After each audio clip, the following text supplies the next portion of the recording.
చూపండి. ఏలిన వారా దయ చూపండి. అందరూ చెప్పండి, మా కొరకు వేడుకొనండి. పరిశుద్ధ మరియమ్మ మా పునీత మిఖాయేలు గారా, సకల దేవదూతులారా, పునీత జోజప్ప గారా, జ్ఞాపక జ్వానేసు గారా, పునీత మరియా మగ్దలేనమ్మ, పునీత స్టేఫెన్ గారా, పునీత లారెన్స్ గారా, పునీత అంతియోకు ఇన్యాసి గారా, పునీత ఆగ్నేసమ్మ, పునీత పెరిపెత్తువ పెరిచితమ్మలారా, పునీత గ్రెగోరీ గారా, పునీత అగస్టిను గారా, పునీత అతనాసియస్ గారా, పునీత బసిలయ్య గారా, పునీత మార్తిను గారా, పునీత బెనదిక్తు గారా. చెప్పండి, మమ్మ రక్షించండి స్వామి. సకల కీడుల నుండి, సకల పాపముల నుండి, నిత్య మరణము నుండి మీ మనుకోతారము వలన, మీ మరణ పునరుత్థానము వలన, మీరు పంపిన పునరుత్థానము వలన అందరు చెప్పండి, మా ప్రార్థన ఆలకింప వేడుచున్నాము. పాపాత్మైన మాకు దయ చూపండి. మీ పవిత్ర తిరుసభను సంరక్షించి నడిపించండి స్వామి. మా పోపు గారిని, ఆచారత్వం నందు వివిధ అంతస్తులున్న వారిని మీ సేవ యందు స్థిరపరచండి స్వామి. సకల ప్రజలకు సమాధానమును, ఐక్యతను అనుగ్రహించండి స్వామి. మీ సేవ యందు మమ్మల్ని అందరినీ దృఢపరిచి కాపాడండి స్వామి. ఈ ఆలయమును, పీఠమును మీ నామ గౌరవార్థము మేము అంకితం చేసి ఉన్నాము. యేసు తిరుహృదయ దేవాలయముగా ఈ దేవాలయాన్ని శుద్ధి చేసి ఆశీర్వదించండి స్వామి. అందరు చెప్పండి, ఏలిన వారా దయ చూపండి. క్రీస్తువా దయ చూపండి. ఏలిన వారా దయ చూపండి.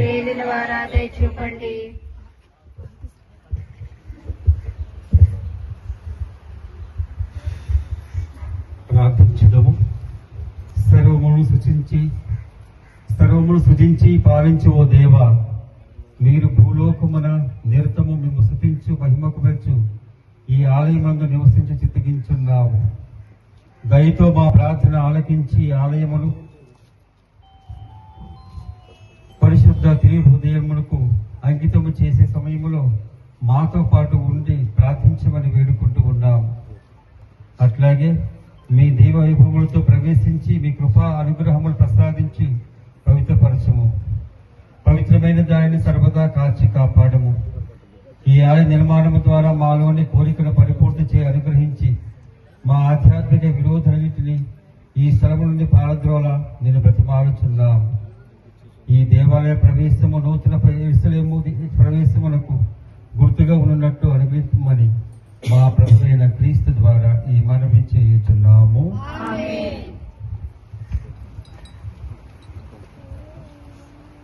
రాసిన మొదటి లేఖ 3వ అధ్యాయము 9వ వచనం నుంచి 13వ వచనం వరకు మరియు 16వ వచనం నుంచి 17వ వచనం వరకు. రెండవ పట్టణము పునీత పౌలు గారు కొరింథీయులకు రాసిన మొదటి లేఖ 3వ అధ్యాయము 9వ వచనం నుంచి 13వ వచనం వరకు మరియు 16వ వచనం నుంచి 17వ వచనం వరకు. మేము దేవుని సేవలో కలిసి పనిచేయువారము. మీరు దేవుని పొలము, మీరు దేవుని భవనము కూడా. దేవుడు నాకు ఒసగ్గిన అనుగ్రహముతో నేర్పరియగు శిల్పి వలె పనిచేసి పునాది వేసితిని. వేరొకడు దానిపై నిర్మించుచున్నాడు. కానీ తన నిర్మాణ విషయమున ప్రతి వ్యక్తి జాగ్రత్తగా ఉండవలెను. ఏలయన యేసుక్రీస్తు అను దేవుడు వేసిన పునాది తప్ప వేరొక పునాదిని ఎవడ్నూ వేయజాలడు. పునాదిపైన కట్టడములో కొందరు బంగారమును, వెండిని, అమూల్యములకు శిలలను ఉపయోగింతురు. మరికొందరు చెక్కను, ఎండుగడ్డిని, రెల్లు దుబ్బును వాడుతురు. క్రీస్తు దినము దానిని బహిరంగపరచిన నాడు ఒక్కొక్కని పనితనము తెలియగును. ఏలయన ఆనాటి అగ్నిజ్వాల ప్రతి వ్యక్తి పనితనమును బహిరంగపరచును. ఆ అగ్ని దానిని పరీక్షించి దాని నిజ స్వభావమును ప్రదర్శించును. 16వ వచనము. మీరు దేవుని ఆలయమని దేవుని ఆత్మకు నివాసమని మీకు తెలియదా? ఎవడైనను దేవుని ఆలయమును ధ్వంసము చేసినచో దేవుడు వానిని ధ్వంసము చేయును. ఏలయన దేవుని ఆలయము పవిత్రమైనది, మీరే ఆయన ఆలయము. ఇది ఏలిన వారి వాక్కు. సర్వేశ్వరికి వందనము.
ఆత్మతో ఉందురుగాక. పునీత యోహాను గారు రాసిన శుభవార్తలోని భాగము. ప్రభువా మీకు మహిమ కలుగునుగాక.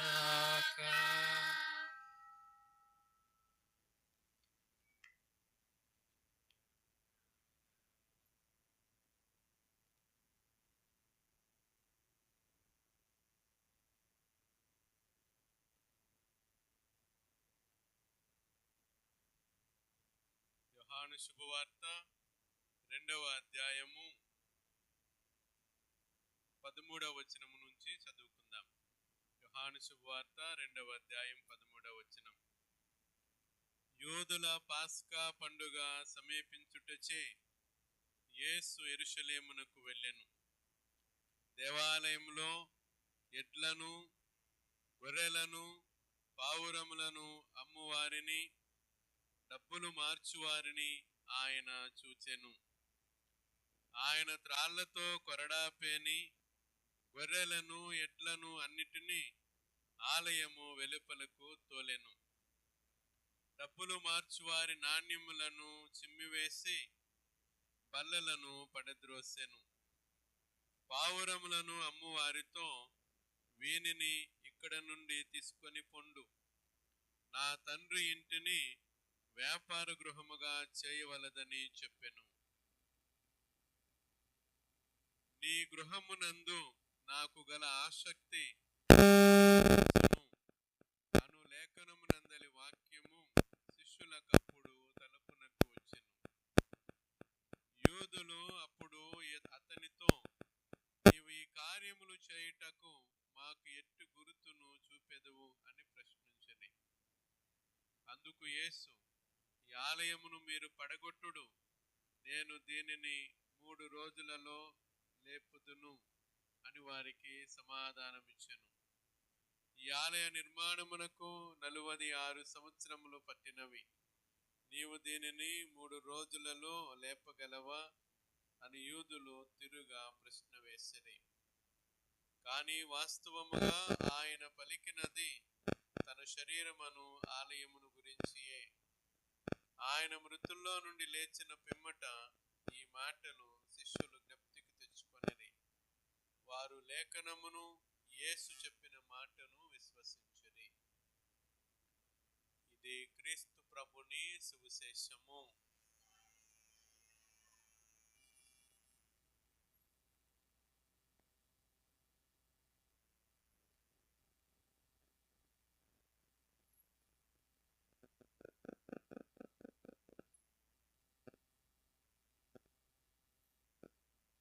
ప్రియ సహోదరి సహోదరులారా,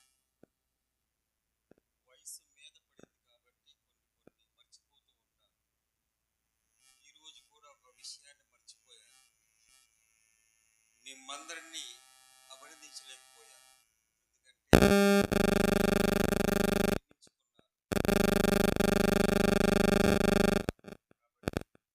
మీ సంఘాన్ని అభినందిస్తూ శుభాకాంక్షలు తెలుపుతూ ఉన్నాను.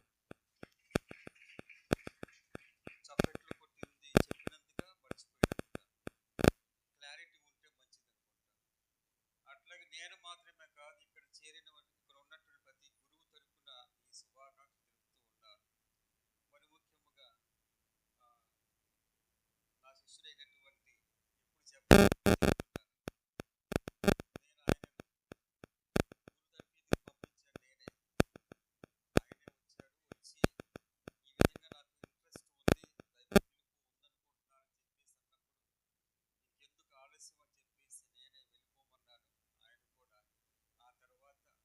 దేవునికి అనుగ్రహం మూలముగా ఆ దైవ పిలుపు తగ్గట్టుగా తన జీవితాన్ని మలుచుకుంటూ ఈ విధంగా గురువు అవటం, ఆ తర్వాత గురు పనిలో అనగా విచారణలో చాలా కష్టపడ్డాడు. ముందు గురుత్వ జీవితంలో కొత్త రోజుల్లో కొత్త సంవత్సరాలు చాలా కష్టపడ్డాడు.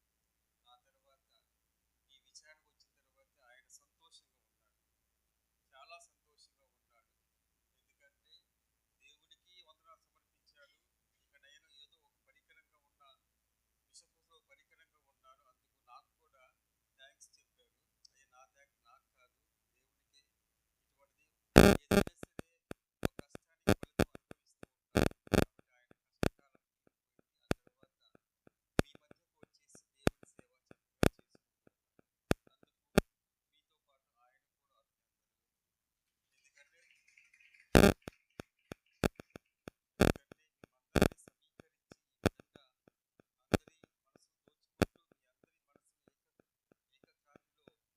అభినందనలు.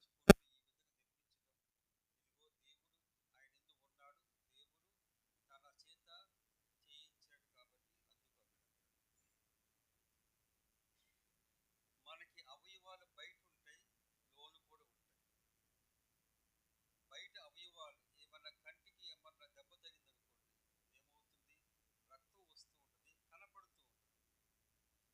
ఉదాహరణకి చెవుపోటు అనుకోండి, పైన తగిలితే పర్వాలేదు. చెవుపోటు అనుకోండి, ఆ చెవుపోటు ఎవరికి చెప్పనవద్దు, పట్టినట్టు కూడా. కాబట్టి ఈ విధంగా బయట ఉన్న అవయవాలు కొన్ని నొప్పి మాత్రమే మనకు తెలుస్తూ ఉంటుంది. లోన అవయవాలు ఏమవుతుందో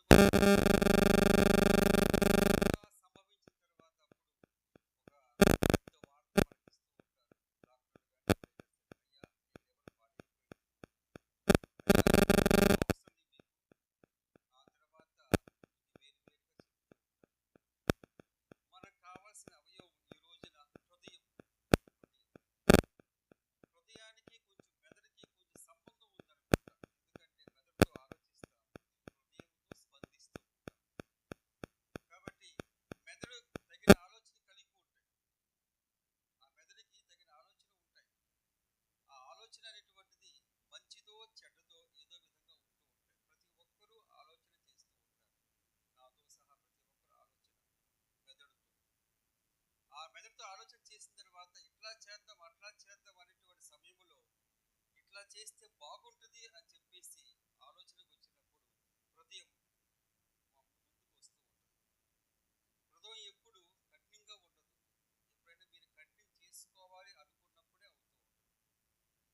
అయితే ఇక్కడ ఉన్నటువంటి ఇంకొక రహస్యం ఏంటంటే మెదడులో ఉన్న ఆలోచనలు, హృదయంలో ఉన్నటువంటి భావోద్వేగాలు రెండు బయటకు చెప్తేనే మనకి కనపడతాయి. నేను లోపల ఎంతో కోపంతో ఉండవచ్చు ఒక మనిషిపై, కానీ నేను మృదువుగా మాట్లాడవచ్చు. హృదయంలో ద్వేషం కలిగి ఉండవచ్చు, కానీ బయట ప్రేమను నటించవచ్చు.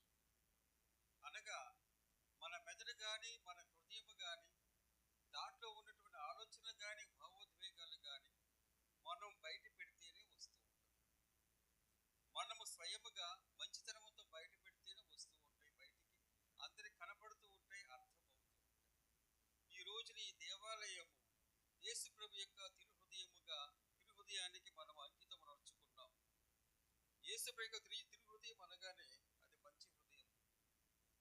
యేసు ప్రభు యొక్క హృదయం అనగానే అది ప్రేమకు చిహ్నము. ప్రేమికులు చూసినప్పుడు ప్రేమికులు ఏ విధంగా వ్యక్తపరుచుకుంటారు? హృదయం. హృదయాన్ని ఈ రోజు రెండు చేతులతో హృదయము షేప్ తీసుకొస్తూ ఉంటారు. ఒక్కోసారి ఒక చెయ్యి ఒకరిది, ఇంకో చెయ్యి వేరే. వాడు ఆ విధంగా కలిపేసి హృదయం చూపిస్తూ ప్రేమిస్తున్నానని చెప్పేసి అంటూ ఉంటారు. అనాది కాలము నుంచి హృదయము ప్రేమకు చిహ్నమే. మధ్యలో మారల. ప్రేమించుకునే విధానం లేకపోతే ప్రేమించే మనుషులు మారుతూ ఉంటారు, కానీ లేకపోతే హైటెక్ లేకపోతే ఆర్టిఫిషియల్ ఇంటెలిజెన్స్తో సహాయంతో చేసేటువంటి ప్రేమ ఉంటుందేమో, కానీ అనాది కాలం నుంచి ప్రేమకు చిహ్నం హృదయమే. ప్రేమించిన వాళ్ళు ఈ విధంగానే ఉంటూ ఉంటారు.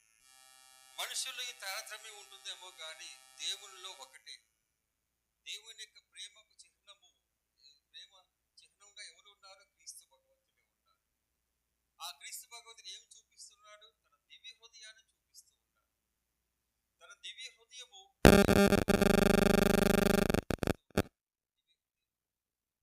ఆ దివ్య హృదయము చుట్టూ ముళ్ళ కిరీటం ఉంటూ ఉంది.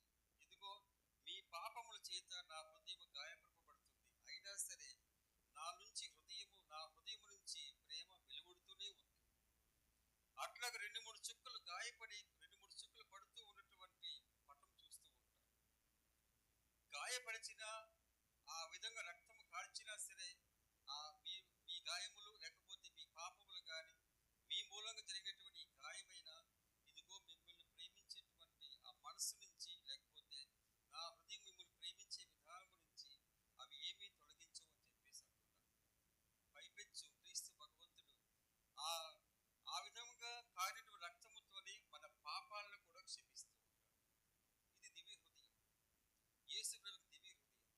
ఈ దివ్య హృదయానికి మనము మన దేవాలయాన్ని అంకితం చేసుకున్నాం. ఈ రోజు నుంచి ఇది మామూలు కట్టడం కాదు.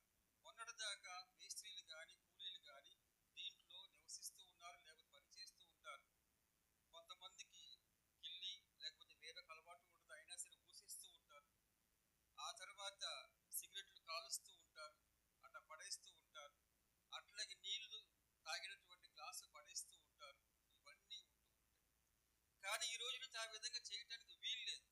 ఎందుకంటే ఇది దేవునికి అంకితం అనర్చబడింది. ఈ రోజు ఎవరిని అట్లా చేయలేము. మనం కూడా చేయము. వేరే వాళ్ళు వచ్చేసి ఈ విధంగా చేస్తే ఊరుకోం. ఎందుకంటే ఈ రోజు ఈ దేవాలయము దేవునికి అంకితము చేయబడింది. అందుకు ఇది మామూలు కట్టడమే. ఇదిగో పిల్లర్స్ వేస్తూ ఉంటారు, ఈ గోడలు కడుతూ ఉంటారు, అట్లాగే దర్వాజా పెట్టారు, ఆ తర్వాత కిటికీలు, ఆ తర్వాత తలుపులు, ఆ తర్వాత పెయింటింగ్, ఇవన్నీ ఉంటూ ఉంటాయి. ఒక 4 రోజుల క్రితం ఈ విధంగా లేదు, ఇంత శుభ్రంగా లేదు. కానీ ఇప్పుడు శుభ్రంగా చేసుకున్నాం, శుభ్రంగా ఉంచుకోవాలి ఈ సహోదరి. ఎందుకని ఇప్పుడు ఇది దేవునికి అంకితము చేయబడింది, కేవలము దేవునికి మాత్రమే. అట్లాగే ఈ దేవాలయములో దేవుడు నివసిస్తున్నాడు అనేటువంటి విశ్వాసముతో ఈ రోజున అంకితము చేసుకుంటూ ఉన్నాం. ఈ రోజు నుంచి దేవాలయం ఎవరి సొత్తు? యేసు ప్రభుని యొక్క సొత్తు, లేకపోతే దేవుని యొక్క సొత్తు. ఇందులో ప్రవేశించేవారు ఈ దేవాలయం ప్రవేశించినప్పుడు ఏ ఉనికి ఉండాలి? దేవునికి ఉనికి ఉండాలి. దేవుడు ఇక్కడ ఉన్నాడు అనేటువంటి భావన కలగాలి. దేవుడు ఇక్కడ నివసిస్తూ ఉన్నాడు కాబట్టి నేను పదిలంగా ఉండాలి, జాగ్రత్తగా ఉండాలి, కొంచెం ఒళ్ళు దగ్గర పెట్టుకుని ఉండాలనే భావన వస్తుంది. అది ఎవరు చూపించాలి? ముందుగా దీనిలో ప్రవేశించేటువంటి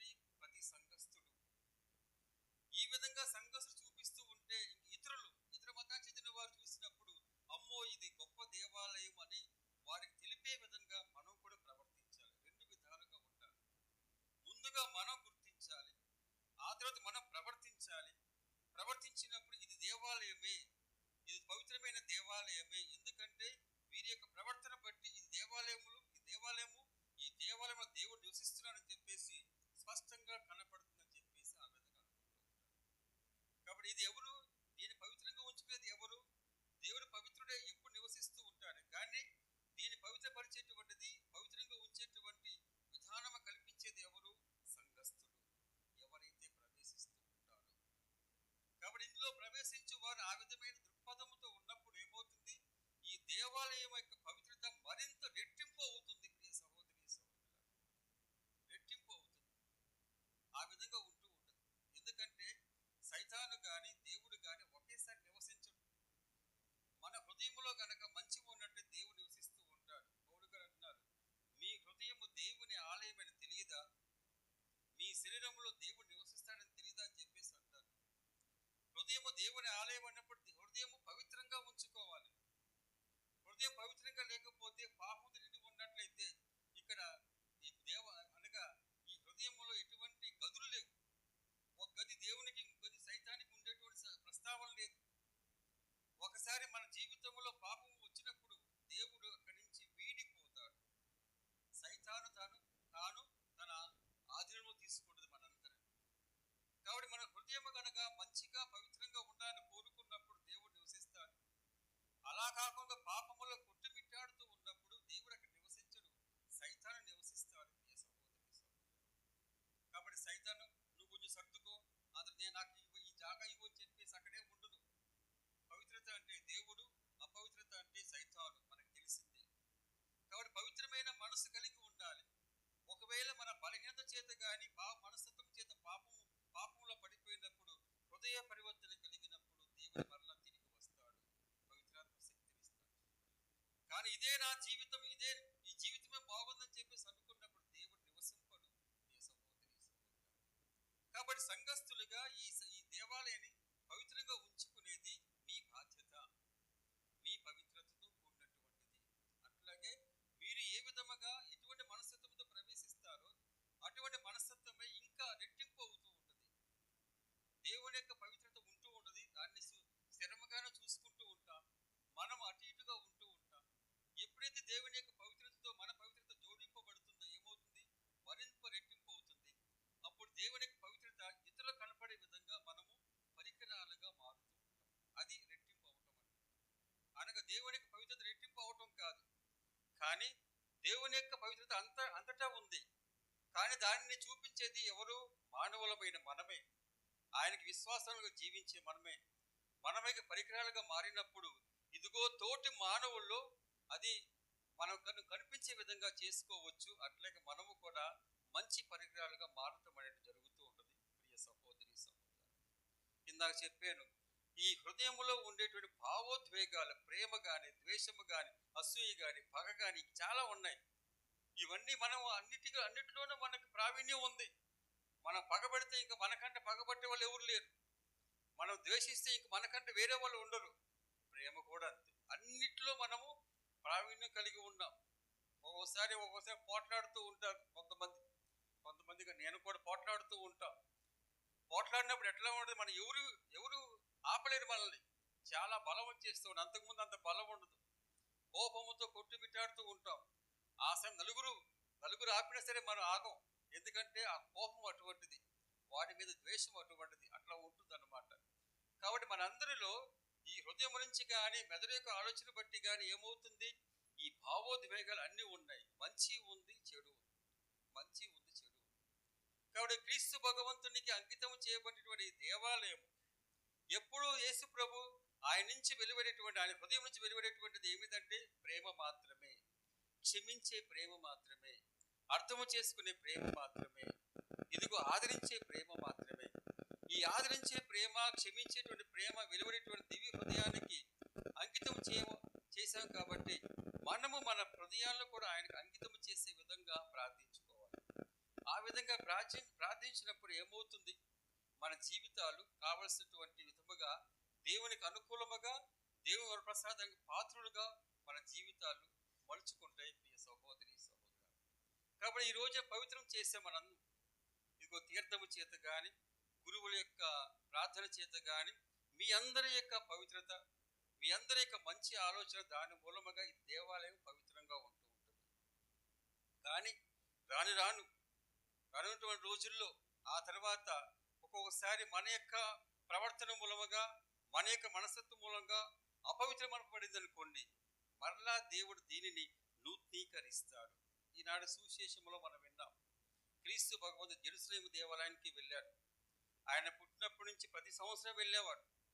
ప్రతి సంవత్సరం వెళ్ళిపోయి ఆయన పాస్కా పండుగ దినాల్లో అక్కడ ఉండి అన్నిటిలో పాలు పంచుకునేవాడు.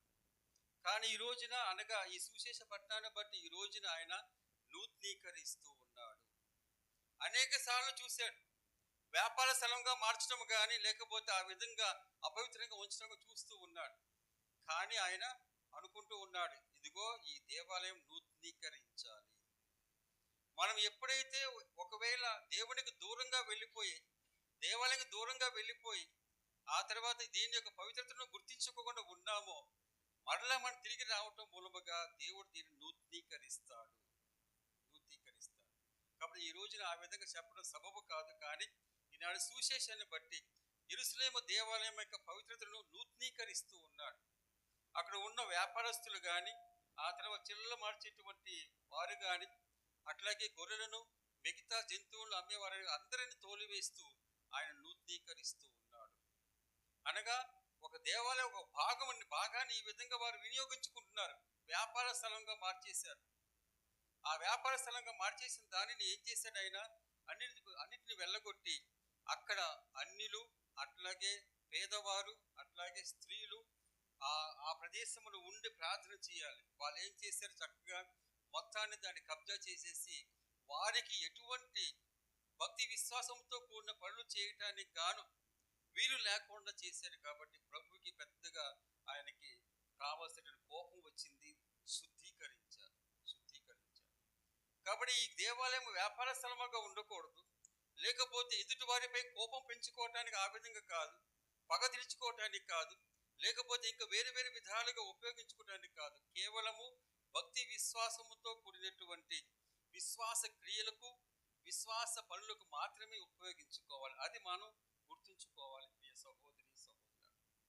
కాబట్టి ఈ దేవాలయం అనేటువంటిది మనం అంతరంగంగా హృదయం నుంచి వెలువడే భక్తి విశ్వాసములతో పనిచేసే, లేకపోతే దీనిలో ప్రవేశించి మనం ఆ విధంగా దాని గురించి పనులు చేసేటువంటి గొప్ప పరికరంగా మారిపోతుంది. ఇక్కడ వచ్చిన వాళ్ళు ఏం చేస్తూ ఉంటారు, ప్రార్థిస్తూ ఉంటారు. అది అంతరంగికంగా ఉంటూ ఉంటుంది. భక్తి విశ్వాసములతో ఈ దేవాలయంకి వచ్చేసి నేను ప్రార్థించినట్లయితే నాకు బాగుంటుంది అనే భావన లేదు. నేను పోయిన సంవత్సరం వచ్చాను, ఈ దేవాలయంలో నేను ప్రార్థన చేసుకున్నాను, నా తలంపు నెరవేరిందని చెప్పేసి ఆ భావనతో వస్తూ ఉంటారు. మరి ఒక్కొక్కరికి ఒక్కొక్క జీవితం, ఒక్కొక్కరికి ఒక్కొక్క విధముగా ఒక మేలు కలుగుతూ ఉంటుంది. ఆ మేలు అంతరంగము. ఇది చెప్పనల్లవి కాదు, చెప్తారేమో కానీ అర్థం అవ్వదు. చెప్పేవాడు చెప్తూ ఉంటాడు కానీ వినేవాడికి అటువంటి సెంటిమెంట్తో వినడు. వినకుండా సరేలే, బాగుందిలే, మంచిదేలే, వెళ్ళి ప్రార్థన చేసుకో అంటాం. కానీ ఎవరైతే అనుభవిస్తూ ఉంటారో అనుభవాన్ని చెప్పేటువంటి వారు, ఆ అనుభూతితో చెప్పేటువంటి వారు యొక్క ఆలోచన వేరుగా ఉంటుంది, వినేవారి ఆలోచన వేరుగా ఉంటుంది. కాబట్టి దేవాలయంలో జరిగేటువంటి అన్ని సంఘటనలు ఎటువంటిది, హృదయం సంబంధించినది, అట్లాగే అంతరంగిక జీవితానికి సంబంధించినది. ప్రతి ఒక్కరు దీనికి తయారుగా ఉండాలి. అట్లా విధంగా దీన్ని అనుభవించాలి. ప్రియమైన సహోదరి సహోదరులు, ఈ విధంగా అనుభవించాలి. నేను పూజ ప్రారంభంలో చెప్పాను, ఇదిగో దేవునికి మనకున్న సంబంధము ఒకటైతే దేవునితో మనకున్న సంబంధం కూడా తెగిపోతుంది. కొన్నాళ్ళు తెగిపోయిన తర్వాత మరలా పునరుద్ధరణ అవుతుంది. ఆ తర్వాత పునరుద్ధరణ అయినప్పుడు ఏమవుతుంది, మరింత బలంగా మారుతూ ఉంటుంది. ఇది సృష్టిలో ఉండేటువంటి ఒక ప్రాసెస్ అన్నమాట. ఎందుకంటే మొట్టమొదటి ఏదేను తోటలో ఎవరు ఉన్నారు, ఆదాము, అవ్వ, ఆ తర్వాత దేవుడు యావే ప్రభు. వీరు చక్కగా ఉండేవారు. దేవుడు సృష్టిని చేసిన తర్వాత ఏమన్నాడైనా అంతా బాగుగా ఉండేడు, మానవులతో సహా. ఈ విధంగా అంతా స్నేహ సంబంధం ఉంది. దేవుడు జ్ఞానము ఇస్తూ ఉంటాడు. ఈ జ్ఞానము నరులతో స్నేహము చేస్తుంది. ఆ స్నేహం ఎట్లా చేస్తూ ఉంటుంది? నరులతో పాటు ఉంటుంది, అట్లాగే దేవుడితో కూడా స్నేహం కలిగే విధంగా ఉంటుంది ఈ జ్ఞానం. ఈ జ్ఞానమే క్రీస్తు భగవంతుడు. క్రీస్తు భగవంతుడు ఏం చేశాడు? ఆయన తండ్రికి మనకి సఖ్యత తీసుకువచ్చి స్నేహ సంబంధాన్ని ఏర్పాటు చేశాడు. ఈ సఖ్యత అంటే అంతకు ముందు సఖ్యత లేనట్టే కదా. అది ఆదాము అవ్వల ద్వారా, పాపము ద్వారా ఏమైంది? సఖ్యత పోగొట్టుకున్నాం, ఆటంకం వచ్చింది. అందుకే ఇందాక చెప్పాను, ఇదిగో అంతా బాగుంటుంది ముందే, ఆ తర్వాత గొడవలు వస్తాయి, ఆ తర్వాత మళ్ళా ఏమవుతుంది? మళ్ళీ తిరిగి వస్తారు, ఆ తర్వాత అప్పుడు బలంగా ఉంటుంది. ఇదే ప్రాసెస్ ఎక్కడ ఉంటుంది? మనకి కుటుంబాల్లో కూడా ఉంటుంది. తోబుట్టువుల మధ్య పెద్ద పెద్ద గొడవలు, చిన్నప్పటి నుంచి బాగానే ఉన్నారు, ఒకరంటే ఒకరు లేక జీవించలేరు, ఎంతో ప్రేమ, అన్నదమ్ములు కానీ అక్క చెల్లెళ్ళు కానీ, ఒకసారి వేరే వాళ్ళు వచ్చేసరికి ఎవరైనా ఆడవాళ్ళు మగలైనా, ఇప్పుడు మనం ఈ సమయంలో ఆడవాళ్ళ గురించి తక్కువ చెప్పినా లేకపోతే మగవాళ్ళ గురించి ఎక్కువ చెప్పినా మనకు కష్టమే. ఎందుకన్నా మంచిది పండగ కాబట్టి మనం ఒక సేఫ్ సైడ్లో ఉందాం. కాబట్టి ఎవరైనా సరే ఒక ఇంట్లో వేరే వాళ్ళు ప్రవేశించినప్పుడు ఏమవుతాయి? గొడవలు మొదలవుతూ ఉంటాయి. ఆ గొడవలు మొదలవుతూ ఉంటాయి, విడిపోతూ ఉంటారు, చాలా సంవత్సరాలు అయిపోతాయి. తిరిగి ఎప్పుడో ఒకసారి కలవాలి. కలిసినప్పుడు మరలా ఏమవుతుంది? ఇదిగో పునరుద్ధరణ, మరలా కలుస్తూ ఉంటారు. అప్పుడు బలంగా ఉంటుంది. ఈ సృష్టిలో కూడా ఇదే జరిగింది. ఇదిగో ఏదైనా తోటలో ఆ విధంగా సఖ్యతతో ఉన్నటువంటి, స్నేహ సంబంధం ఉన్నటువంటి యావే ప్రభు కానీ ఆదాము అవ్వలు కానీ చక్కగా జీవిస్తూ ఉన్నారు. కానీ ఎవరో ఒకరు ప్రవేశించారు. ఆ ప్రవేశం మూలముగా పటాపంచులైపోయింది. ఈ పటాపంచలు అయ్యేసరికి దేవుడు మరలా సఖ్యత తీసుకురావటానికి కారణం తన ప్రేమను ధారవోసి తన ప్రేమకు రూపమైన క్రీస్తుని తీసుకువచ్చి సఖ్యత తీసుకువచ్చాడు. అక్కడ కూడా ఆ సఖ్యత ప్రాణ అర్పణం ద్వారా మనకు తెలుసు. ఆ ప్రాణ అర్పణం దేని మూలముగా? ప్రేమ మూలముగా. ఆ ప్రేమ వెలువడేది ఎక్కడి నుంచి? హృదయము దేవుని ప్రేమకు చిహ్నముగా ఆయన మార్చగలిగాడు. ప్రియ సహోదరి సహోదరు, ఈ విధంగా సఖ్యత తీసుకువచ్చాడు. కావలసినటువంటి సత్సంబంధాన్ని తీసుకువచ్చాడు. ప్రియ సహోదరి సహోదరు, ఈ సంబంధం తీసుకురావటానికి కారణం ఆయన అనేక సార్లు జోక్యం చేసుకున్నాడు. ఇంకా చెప్పాను, దేవుడు జోక్యం చేసుకుంటాడు. దేవుడు జోక్యం చేసుకునేది అనుకూలంగా ఉన్న మనుషులతోనే జోక్యం చేసుకుంటాడు, అనుకూలంగా ఉన్న వారితోనే. నోవా కాలంలో చాలా మంది ఉన్నారు, జనాభాలో చాలా మంది ఉన్నారు. నోవాతో మాత్రమే జోక్యము చేసుకున్నాడు. లేకపోతే నోవా జీవితంలో మాత్రమే దేవుడు ప్రవేశించాడు. ఆయన విన్నాడు కాబట్టి ప్రవేశించాడు. అంతెందుకు, అబ్రహాము కాలం వచ్చేసరికి అబ్రహాముతో జోక్యము చేసుకున్నాడు. అబ్రహామును అన్నాడు, ఇదిగో నువ్వు మొత్తాన్ని వదిలివేసి, నీ తండ్రిని తోబుట్టును వదిలివేసి నేను చూపించే దేశానికి రా అని చెప్పేసి అన్నప్పుడు, మరి ఆయన మనసులో ఏమో మెదిలిందో మనకు తెలియదు. కానీ పరిశుద్ధ గ్రంథం ఏమి చెప్పడంలా చాలాసార్లు చూసాం, అట్టాగా ఇట్టాగా అని చెప్పేసి. ఆయన మాత్రం ఏ విధంగా స్పందించకుండా మెదలకుండా రావటం చూస్తూ ఉన్నాం. మరి ఒకసారి పిడుగుపాటి వార్త ఏంటంటే, నిన్ను ఒక మహాజాతిగా చేస్తాను. ఈయనేమో ముదుసలి, ఆమె కూడా ముదుసలియే. కాబట్టి వారికి ఎటువంటి బిడ్డలు లేరు. ఈ దేవుడేమో ఇదిగో నిన్ను మహాజాతిగా చేస్తాను. ఆ సమయంలో గొడిగర లేదో మనకు తెలియదు, కానీ మొత్తానికి అయ్యా నీ చిత్తం అని చెప్పింది. ఎప్పుడైతే ఈ మాట అన్నారో, ఎప్పుడైతే ఈ విధంగా అన్నారో, అప్పటి నుంచి ఈయన ఆలోచన చేసుకుని ఉంటాడు. ఏమని? ఇదేంటి, నేను ఒక మహాజాతిగా అవ్వాలి, ఎట్లాగ అవుతూ ఉంటాం అని ఆయన ఆలోచన చేస్తూ ఉంటాడు. ఆలోచన చేస్తూ ఉన్నప్పుడు మరి ఒకసారి మమ్రే వద్ద సింధూర వృక్ష వనమున ఆయన ఆలోచన చేస్తూ ఉండగా ఏమైందో చూద్దాం. 2వ వచనము, ఆదికాండము 18వ అధ్యాయం 2వ వచనము. అతడు తల ఎత్తి చూడగా దాపున 3 మనుషులు నిలబడి ఉండిరి. వెంటనే అబ్రహాము గుడారం వాకిటి నుండి పరిగెత్తుకుని పోయి వారి ఎదుట సాగిలపడెను అని చెప్పేశాం. గుడారం ముందు ఆయన ఉన్నాడు. బాటసారులుగా కొంతమంది వెళుతూ ఉన్నారు, ఒక 3 వ్యక్తులు. ఎప్పుడైతే వారిని చూశారో, నేను అన్నాను, సానుకూలత, అనుకూలంగా ఉండాలి. అనుకూలంగా ఉన్నప్పుడే దేవుడు వస్తాడు. అప్పుడు దేవుడు జోక్యం చేసుకున్నప్పుడు ఒక గొప్ప పని అవుతూ ఉంటుంది. కాబట్టి ఇక్కడ ఎప్పుడైతే అబ్రహాం వాళ్ళని చూశారో, నాకెందుకులే అని చెప్పేసి ఉండలా. పోతే పోతారులే అని చెప్పేసి అనలా. అనుకోకుండా ఏం చేశాడు ఆయన? గుడారం వాకిటి నుండి పరిగెత్తుకుని పోయి వారి ఎదుట సాగిలపడి ఈ విధంగా అన్నారు, ఈ దాసుడు మీ కృపకు పాత్రుడైనచో మా ఇంటిని సందర్శింపుడు. మా ఇంటిని ఆహ్వానించాడు ప్రియ సహోదరి సహోదరు. కాబట్టి ఆయన అనుకూలంగా ఉన్నాడు. ఆ వ్యక్తులు ఎవరో వారికి తెలియదు, ఆయనకు తెలియదు. అయినా సరే వెళ్ళిపోయి ఆ పాఠశాలకు వెళ్ళేటువంటి వారికి ఎదురేగి ఆ తర్వాత వాళ్ళకి అడ్డం కొట్టి ఏమంటున్నాడు, ఈ దాసుడు మీ కృపకు పాత్రుడైనచో మా ఇంటిని సందర్శింపుడు, నేను మంచి భోజనం పెడతాను, మంచి భోజనం పెడతాను. అప్పుడు ఆ వ్యక్తులు అన్నారు, ఇదిగో నువ్వు చెప్పినట్లే చెయ్యవు, నీవు చెప్పినట్లే చెయ్యవు. ఒకసారి ఇదే మాటలు నువ్వు చెప్పినట్టు కాదు, ఆయన చెప్పినట్లు చేయడు అనే మాట మనం విన్నాం ఎక్కడో ఒక చోట. నాకు కూడా గుర్తొస్తూ ఉంది, కొంచెం వయసు మీద పడింది కదా. ఇదిగో యోహాను సువార్త 2వ అధ్యాయములో కానాపల్లిలో ఇంకా కుమారునికి తల్లికి ఒక సంభాషణ జరిగిన తర్వాత, నాకెందుకులే, ఆయన చెప్పినట్లు చేయడు, ఆయన చెప్పినట్లు చేయడు అన్నప్పుడు ఏమైంది? అక్కడ గొప్ప అద్భుతం జరిగిందా లేదా? ఆయన చెప్పినట్టు చేయడు, అది పక్కన పెడతాం. మనం చిన్నప్పుడు ఈ మ్యాథ్స్ వైట్ పేపర్ ఉండేది కాబట్టి 2 మార్జిన్స్ ఉండేవి, ఒకటేమో చిన్న మార్జిన్, ఇంకోటేమో పెద్ద మార్జిన్. మీరు చదువుకున్నారేమో, అంతే పాత కొత్త వాళ్ళు కాదు, ఇప్పుడు వేరుగా. కాబట్టి చిన్న మార్జిన్ లెక్కలకు అనమాట.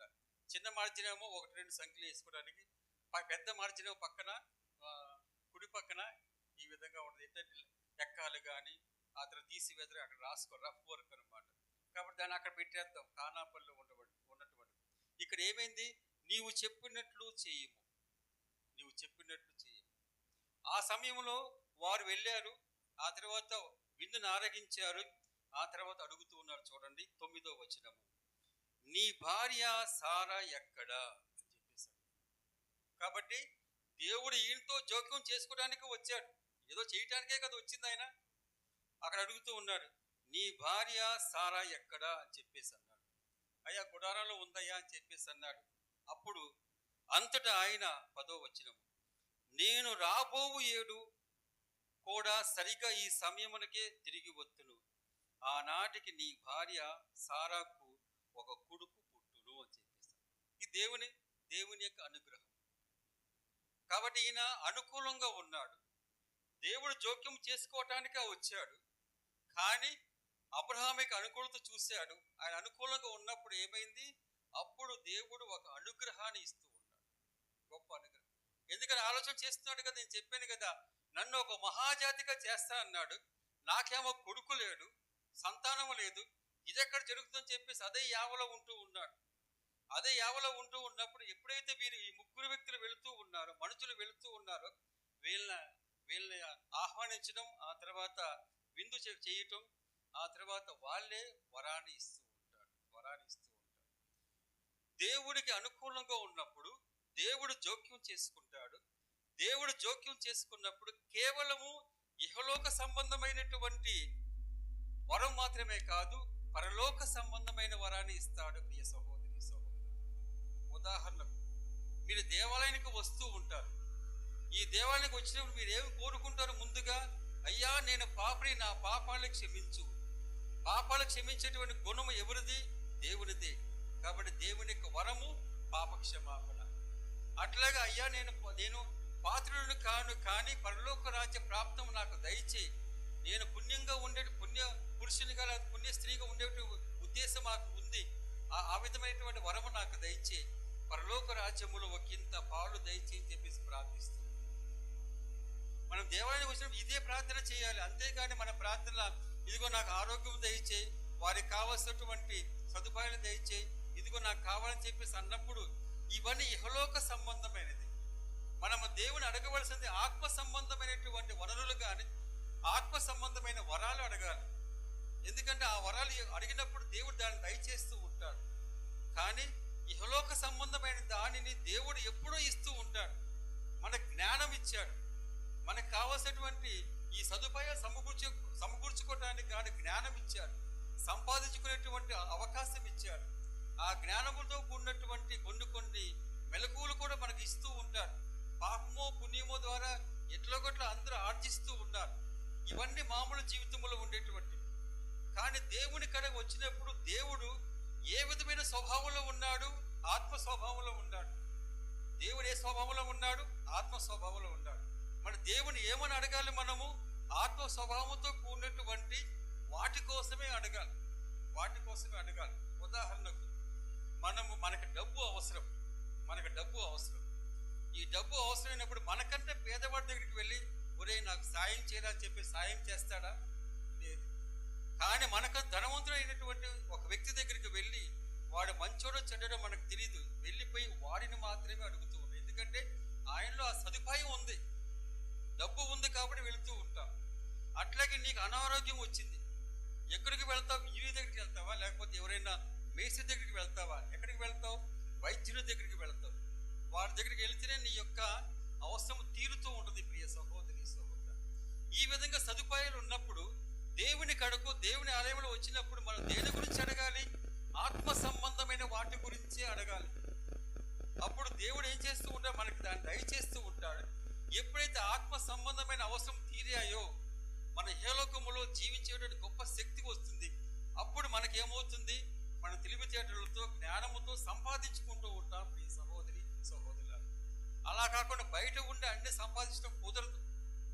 సొలొమోను రాజు, ఆయన చిన్నగా ఉన్నప్పుడు ఆయన అభిషేకం పొందాడు. అటువంటి సమయంలో కుర్రవాడిగా ఉన్నప్పుడే అప్పుడు దేవుని అడుగుతాడు, నీకేమి కావాలని చెప్పి దేవుడు అడిగినప్పుడు, అయ్యా నేనేమో చిన్నవాడిని, మంచి చెడు ఆలోచన చేసేటువంటి జ్ఞానమును వివేకము దయచేయి అని చెప్పేసి అన్నాడు. ఆ తర్వాత జ్ఞాన వివేకం చేత అన్ని దేవుడు ఇచ్చాడు. దాన్ని అడగలిగాడు ఆయన. ఆ విధంగా తర్వాత ఆయన దేవుని యొక్క శక్తి చేత గొప్ప రాజుగా ఉండటం, జ్ఞానవంతుడిగా ఉండటం చూస్తూ ఉన్నాం. కాబట్టి మన దేవాలయానికి వచ్చినప్పుడే కానీ, దేవుని ప్రార్థించినప్పుడు కానీ ఆయన స్వభావం నుంచి వెలువడేటువంటి వరాలను మాత్రమే అడగాలి. మిగతా అడిగినప్పుడు మనకు ఒకేసారి రావు. ప్రియ సహోదరి సహోదరులారా, దాని మూలంగా మనం భయపడుతూ ఉంటాం, నిరాశపడుతూ ఉంటాం. ఏదైనా అడిగినప్పుడు ఏంటి దేవుడు ప్రార్థన చేసినా సరే ఏమి స్పందించడం చెప్పేసి మనం అనుకుంటాం. చూడండి, కారణం ఇదే. ప్రియ సహోదరి సహోదరు, దేవుడి నుంచి అడగవలసింది ఆయనలో సమృద్ధిగా ఉన్నదాన్ని అడగాలి. ఆయనకి సమృద్ధిగా ఉన్నది ఆత్మ సంబంధమైన గొప్ప గొప్ప వరాలు. నీకు ధైర్యమునిచ్చేటువంటి నిబ్బరత, తెలివితేటలు, పవిత్రాత్మక వరాలు ఈ విధంగా ఉన్నాయి కదా, ఓర్పు, ఇవన్నీ ఉన్నాయి కదా. అవన్నీ దాటి గురించి ఆలోచన చేసుకుంటూ అడగాలి. ఏమన్నా నీకు బాధ కలిగినప్పుడు, లేకపోతే సమస్య ఉన్నప్పుడు, అయ్యా నాకు తగిన ఓర్పును దయచేయి, అట్లాగే మనో నిబ్బరతను దయచేయి, అట్లాగే వీటిని అధిగమించేటువంటి శక్తిని దయచేయి, దారుఢ్యాన్ని దయచేయి, అట్లా తెలివితేటలను దయచేయి చెప్పేసి ప్రార్థించినప్పుడు తప్పనిసరిగా దేవుడు దాన్ని ఆలకిస్తూ ఉంటాడు.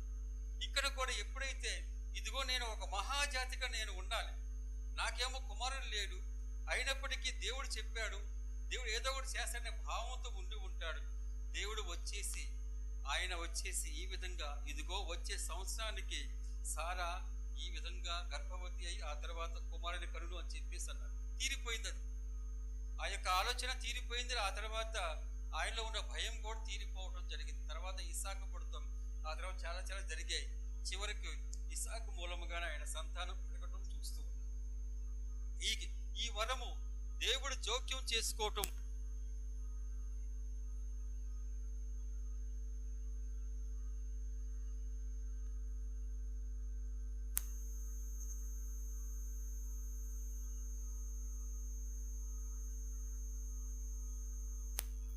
మనకి ఎక్కువ సాదృశ్యాలు కావాలి కాబట్టి నూతన నిబంధన నుంచి మరొక ఉదాహరణ లూకా శుభవార్త 19వ అధ్యాయము. మీకు అర్థమయ్యే ఉంటుంది, జక్కయ్య గారి వృత్తాంతానికి వెళుతూ ఉంటాం. లూకా శుభవార్త 19వ అధ్యాయము మొదటి వచనములో యేసు యెరికో పట్టణమున ప్రవేశించి దాని గుండా వెళ్ళుచుండెను. అక్కడ సుంకరులో ప్రముఖుడు జక్కయ్య అనే పేరు గల ధనికుడు ఒకడు ఉండెను. ఆయనలో ఉన్న కోరిక ఏంటి? యేసును చూడవలనని యత్నించెను. కాబట్టి ఆనాటి కాలంలో సుంకరులు అంటే పాపులు, అట్లాగే తొత్తుదారులు, రోమన్ సామ్రాజ్యపు తొత్తుదారులు, మోసము చేసేటువంటి వారు, అట్లాగే అన్యాయంగా అన్యాయంగా సుంకం కట్టించుకునేవారు. కాబట్టి ఆనాటి యూదులు మరి ముఖ్యంగా పరిశీలన ధర్మశాస్త్ర బోధకులు ఈ సుంకలను శాపగ్రస్తులుగా పాపులుగా ఎంచేవారు. కాబట్టి ఈ విధంగా అందరూ చేదరించుకుంటూ ఉంటే వాళ్ళందరూ బహింగ ప్రదేశంలో అందరితో కలిసి ఉండేవాళ్ళు కాదు, భయముతోనూ అట్లా సిగ్గుతోనూ ఉండేవాళ్ళు. అయినప్పటికీ ఆ విధంగా ముద్ర వేశారు కాబట్టి ఇంకా నా జీవితం ఎట్లాగా అని చెప్పేసి అనుకునే వాళ్ళు కూడా ఉన్నారు. ఈ విధంగా ఉన్నటువంటి జక్కయ్య అనేటువంటి ఒక పొట్టివాడు అంటే మామూలు పొట్టివాడు కాదు, మరుగుజ్జు టైపులో ఉంటారు చూడండి, అటువంటి పొట్టివాడు. కాబట్టి ఈ విధంగా ఉన్నటువంటి ఆయనకు మనసులో ఒకటి కలిగింది, యేసు ప్రభుని నేను చూడాలి. ఎందుకని ఈ విధంగా ఆయనకు మనసు కలిగింది?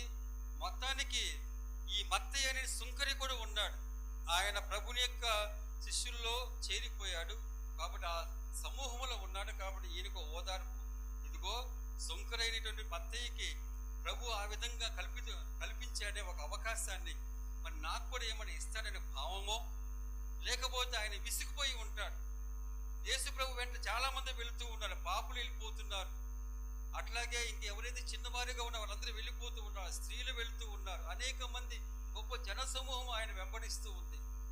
కాబట్టి ఇందులో ఏదో గొప్పతనం ఉంది, మంచితనం ఉంది, ఓదార్పు ఉందనే భావముతోనో ఆయన యేసు ప్రభుని చూడాలి అని ప్రభు యత్నించాడు. ఇక్కడ అనుకూలంగా ఉన్నాడు, జక్కయ్య అనుకూలంగా ఉన్నాడు కాబట్టి ఎప్పుడైతే యేసు ప్రభు ఆ దగ్గర వేడి చెట్టు ఎక్కాడు ఆయన, ఆ తర్వాత 4వ వచనం చదువుకుందాం. కనుక అతడు ముందుకు పరుగు తీసి ఆ దారిన పోవనన్న యేసు చూచుటకే ఒక మేడు చెట్టు ఎక్కెను. ఎందుకంటే ఆ చెట్టు మీద ఉన్నప్పుడు యేసుప్రభు అటుకుండా పోతున్నప్పుడు చూడొచ్చనే భావన.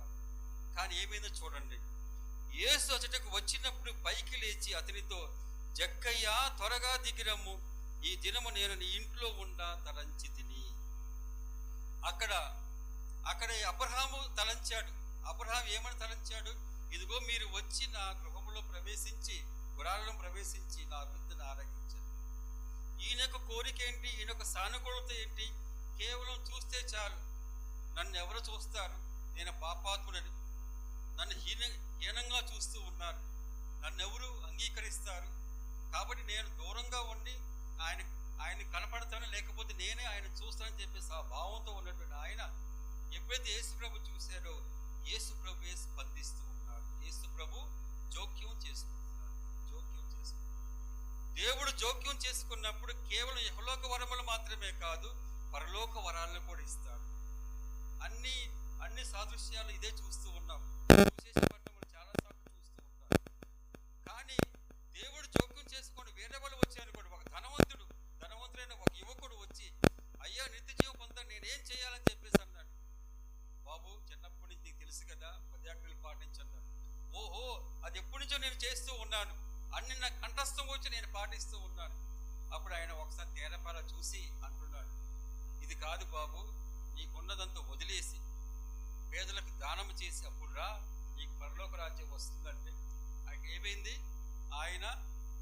ఆయన తిరిగి వెళ్ళిపోవడం ఇష్టపడలే. ఆయన వచ్చి దేవుడితో జోక్యం చేసుకుని, లేకపోతే ఆయన స్పందించాడు, వచ్చి అడిగాడు. దాని మూలముగా ప్రభు యొక్క ఆయన ఆలోచన కలవలేదు. ఆయన వెళ్ళిపోవటం, ప్రభు ఆయన వంక ప్రేమగా చూడటం మాత్రమే జరిగింది. అక్కడ పరలోక వరప్రసాదం ఇవ్వబడలా. ఇదిగో నువ్వు వెళ్ళిపోయి మొత్తాన్ని అమ్మేసి పేదలకు దానం చేయి, పరలోక రాజ్యం నీ సొత్తు అవుతుందని చెప్పేసి అన్నా సరే ఆయన తిరస్కరించి వెళ్ళిపోవడం చూస్తాం. ఇక్కడ క్రీస్తు భగవంతుడు ఎప్పుడైతే ఆ మేడి చెట్టు కిందకు వచ్చాడో పైకి చూచి, జక్కయ్య త్వరగా దిగిరా, ఈ రోజు నీ ఇంట్లో ఉంటానని చెప్పేసి ఆయన అన్నాడు. ఆ విధంగా అన్నాడు. ఎప్పుడైతే ఆ విధంగా అన్నాడో క్రీస్తు భగవంతుడు తన ఇంట్లోకి ప్రవేశించినప్పుడు ఏమి ప్రవేశిస్తూ ఉంది? పవిత్రత. పవిత్రమైనటువంటి పురుషుడు వెళుతూ ఉన్నాడు. ఈయనేమనుకున్నాడు? ఇంకా తనలో తాను ఒకసారి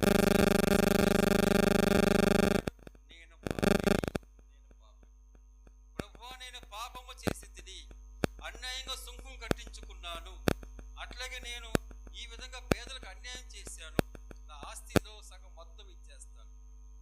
అట్లాగే ఎవరి దగ్గర సుంకు కట్టించుకున్నానో మొత్తం కమిషన్తో సహా 4 రెట్లు ఇచ్చేస్తాను అని చెప్పేసి ఆయన పాప సంగీతం చేస్తూ ఉన్నాడు. ఎప్పుడైతే ఇది చెప్పాడో క్రీస్తు భగవంతుడు అంటున్నాడు, ఈ విధంగా అంటున్నాడు, ఏమంటున్నాడు 9వ వచనము, నేడు ఈ ఇంటికి రక్షణ వచ్చినది. జక్క ఏం చూడాలనుకున్నాడు? క్రీస్తు భగవంతుని చూద్దాం అనుకున్నాడు.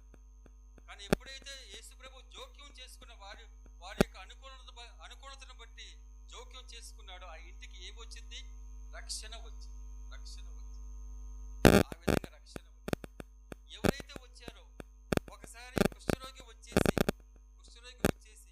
అయ్యా నీకు ఇష్టమైనట్లయితే నన్ను శుద్ధిని చేయము అని చెప్పేసి అన్నాడు. నాకు ఇష్టమే. వాడు వెళ్ళిపోయే తర్వాత వచ్చాడని మనకు తెలియదు. కాబట్టి అక్కడ దేహము ఆత్మ సంబంధమైనటువంటి వరప్రసాదం పొసగినట్లుగా మనకు లేదు. ఈ సహోదరి ఆ విధంగా లేదు. కానీ మరొక చోట ఉంది. 10 మంది కుష్ఠరోగుల యొక్క వృత్తాంతములో చాలా 10 మంది వచ్చారు. యేసు ప్రభు ముందు సాగిలపడి మమ్మల్ని కరుణింపుము అన్నారు. మమ్మల్ని శుద్ధులు చేయమని చెప్పేసి అదే మరి కరుణింపు అంటే అదే అనుకుంటా. ఆ విధంగా అన్నప్పుడు ఏమైంది? ఇదిగో మీరు వెళ్ళి అర్చకులు కనిపింపు అన్నారు. వాళ్ళు వెళ్ళిపోయారు. మధ్యలో వారందరూ గుర్తించారు. కానీ గుర్తించి తిరిగి వచ్చినది ఒక్కడు మాత్రమే, విదేశీయుడు మాత్రమే. వాడు వచ్చి సాగిలపడి కృతజ్ఞత తెలిపాడు. అప్పుడు దేవుడు జోక్యం చేసుకోవాలి, లేకపోతే దేవుడు స్పందిస్తూ ఉన్నాడు. వాడి అనుకూలతను బట్టి దేవుడు స్పందిస్తూ ఉన్నాడు. నీ విశ్వాసమే నేను స్వస్థపరిచినది. విశ్వాస వరాన్ని ఇస్తూ ఉన్న విశ్వాస వరాన్ని వెలికి తీశాడు. విశ్వాస వరాన్ని ఇవ్వటం చూస్తూ ఉన్నాం. ప్రియ సహోదరి సహోదరు, ఇక్కడ కూడా ఇదిగో మొత్తం అన్ని అయిపోయి ఒక తతంగం అయిపోయింది. ఆయన పాప సంగీతం చేశాడు, కావాల్సినటువంటి దాన ధర్మాలు కూడా చేద్దాం అంటున్నాడు. కానీ ప్రభు యొక్క ఆలోచన, నేడు ఈ ఇంటికి రక్షణ వచ్చినది, నేడు ఈ ఇంటికి రక్షణ వచ్చినదని చెప్పేసి అంటూ ఉన్నాడు. కాబట్టి ప్రియమైన సహోదరి సహోదరు, ఈ విధంగా ఆలోచన చేసినప్పుడు దేవుని యొక్క రక్షణ ఎవరి బట్టి వస్తూ ఉంటుంది? మన బట్టి. అనుకూలంగా ఉండాలి. చిన్న అనుకూలత చాలు ఆయనకి. ఒక ఆశ చాలు. అయ్యా దేవుడా, నువ్వు నాకు అవసరం అనే భావం, ఇదిగో ఈ రోజు వచ్చి నన్ను సందర్శించనే భావం, నువ్వు సహాయం చేయకపోతే నాకు ఎవరు లేరనే భావం, ఇవన్నీ ఉన్నాయి చూడండి. ఇవన్నీ ఏం చేస్తాయంటే దేవుడు మన దగ్గరకు వచ్చి ఆయన స్పందిస్తూ ఉంటాడు. ఆయన స్పందన మామూలుగా ఉండదు. కేవలం ఇహలోక సంబంధమైన వరాలు మాత్రమే కాదు, పరలోక సంబంధమైన వరాన్ని చక్కగా దయచేస్తూ నిలకడత్వంతో ఇది స్థిరంగా ఉండే విధంగా ఆయన దయచేస్తూ ఉంటాడు. ప్రియ సహోదరి సహోదరు, ఇది మనం గమనించగలగాలి. నూతన దేవాలయం గొప్పదే, నూతన దేవాలయం ప్రార్థించడం గొప్పదే. కానీ నూతన దేవాలయం మూలముగా మనకు వచ్చేటువంటి గొప్ప ఫలము పొందాలంటే మనం అనుకూలంగా ఉండాలి. దేవుడు మనతో జోక్యం చేసుకునే విధంగా ఉండాలి. ఆ విధంగా ఉండాలి. ఆ మనసు లేకపోతే దేవుడు జోక్యం చేసుకోడు. ఎప్పుడో ఒకసారి దేవాలయానికి వచ్చేసి ప్రార్థించినట్లయితే సరిపోదు. కానీ ప్రతిరోజు వచ్చి చేయవలసిన చేస్తున్నట్లయితే తప్పనిసరిగా దేవుడు స్పందిస్తూ ఉంటాడు. మనందరి యొక్క ఆలోచన, మరి ముఖ్యంగా కథోలికల ఆలోచన ఎట్లా ఉంటుందంటే, మనకు అవసరమైనప్పుడు వెళ్దాంలే అని చెప్పేసి ఆ భావం. బాగా అవసరమైనప్పుడు, లేకపోతే ఎవరో ఒకరు చనిపోయినప్పుడు, లేకపోతే ఎవరో ఒకరు పుట్టినరోజు సందర్భంగా, లేకపోతే ఏదో ఒక గృహప్రవేశం ఏదో ఒకటి జరిగినప్పుడు, లేకపోతే మ్యారేజ్ యానివర్సరీ అప్పుడు వచ్చేసి మనము పూజ సమర్పిస్తూ ఉంటాం. ఆ రోజు మాత్రం కుటుంబ సమేతంగా వస్తూ ఉంటాం. ఆ ఒక్కరోజు, ఈ ఒక్కరోజు భాగ్యానికి దేవుడు మనకు ఉన్నటువంటి అనుకూలత చూడలేడు. ప్రియ సహోదరి సహోదరు, దాని గురించి ఆలోచన చేస్తూ ఉండాలి. దానికి స్థిరంగా ఉండాలి. స్థిరంగా ఉన్నప్పుడు దేవుడు దాన్ని చూస్తూ ఉంటాడు. దేవుడు చూసేటప్పుడు స్పందిస్తూ ఉంటాడు. ప్రియమైన సహోదరి సహోదరు, కాబట్టి రాబో కాలంలో ఈ విధంగా మనం మన దేవాలయం యొక్క ప్రతిష్ట, ఈ ఉత్సవాన్ని మరింతగా మనము ఉత్తేజంగా గుర్తు చేసుకోవాలంటే కారణంగా ఇదే ఉంటుంది. ప్రియ సహోదరి సహోదరు, మనము సందర్భం ఉన్నా సందర్భం లేకపోయినా, మంచి రోజులు కాకపోయినా, ఏదైనా సరే ఆ సమయంలో దేవుని దేవాలయంకి వచ్చేసి మనం చేసినప్పుడు దేవుడు ఏం చేస్తాడు? ఇంకా స్పందించాల్సిందే. జక్కయ్యను చూసి స్పందించాడు. అట్లాగే అనేక చోట్ల ఆ విధంగానే స్పందించాడు. ఎందుకంటే ఈ జ్ఞాన గ్రంథంలో ఒకటి ఉంది, ఇదిగో మీరు గనక పేదవాళ్ళకి అన్యాయం చేసినా వాడు బాధతోనూ ఏడుపులతోనూ నన్ను ప్రార్థించినప్పుడు నేను జోక్యం చేసుకుంటాను. నేను వాళ్ళ తరపున పోరాడతానని చెప్పేసి ఉంది కదా. అటువంటిప్పుడు అన్యాయంగా ఉన్నప్పుడు, లేకపోతే అన్యాయంగా ఆ విధంగా ఉన్నప్పుడు వారి యొక్క ప్రార్థన ఆలకించినప్పుడు విశ్వాసముతో పవిత్రమైన మనసుతో మనం ప్రార్థించినప్పుడు దేవుడు తప్పక జోక్యం చేసుకుంటాడు. దేవుని యొక్క జోక్యం మహా బాగుంటుంది, బ్రహ్మాండంగా ఉంటుంది. ప్రియ సహోదరి సహోదర, ఒకదాన్ని చెప్పేసి నేను వదిలేస్తూ ఉంటాను. కాబట్టి సౌలు లేకపోతే పౌలు గారు, ఆయన యూదుడు, అట్లాగే పరిసయ్యుడు. ధర్మశాస్త్రాన్ని గుడ్డిగా నమ్మినవాడు, ధర్మశాస్త్రములో ఉన్న నిబంధనలు మొత్తం పాటించినప్పుడు దేవుని రాజ్యం మనదే అని చెప్పేసి నమ్మినవాడు, ఆ విధంగా బోధించేవాడు పరిసయ్యుడు. ఆ విధంగా ఉన్నటువంటి సమయంలో ఏమైంది? ఈ క్రైస్తవత్వం పెరుగుతూ ఉంది. యేసు ప్రభు ఆయన మరణించాడు, ఉత్థానమయ్యాడు, మోక్షరోహణ అయిపోయాడు. ఆ తర్వాత క్రైస్తవులు ఎక్కువగా అయిపోతూ ఉన్నారు. క్రైస్తవులు హింసిస్తూ ఉన్నారు. ఆ సమయంలో కూడా ఏంటి కొత్తగా ఈ మతం అని చెప్పేసి చాలా మందికి రోమన్ సామ్రాజ్యాన్ని కానీ, అట్లాగే పరిసయ్య వర్గం యూదులు కానీ ఆ విధంగా వారికి ప్రతికూలంగా ఉంటూ ఇదిగో వారిని బాధిస్తూ ఉంటారు. అటువంటి వారిలో ఈయన అన్నమాట సౌలుగా. దమస్కు నగరానికి వెళుతూ ఉన్నారు. అక్కడ క్రైస్తవులు ఉన్నారు. వాళ్ళందరినీ నేను బంధించి తీసుకురావాలని చెప్పేసి ఆ భావం. వాడు అనేక మందిని ఆయన బంధించాడు, కొంతమంది హింసించాడు ఆయన. కానీ ఎప్పుడైతే దమస్కు నగరానికి వెళుతూ ఉన్నాడో ఆ సమయంలో పౌలు గారికి ఏమైంది? మారు మనసు కలిగే విధముగా దైవ దర్శనం. సౌలా నన్నేల హింసించున్నావు అని చెప్పేసి అన్నాడు. ఆ స్వరం వినపడింది. అక్కడ దేవుడు జోక్యం చేసుకోడు. ఎందుకని దేవుడు జోక్యం చేసుకున్నాడు?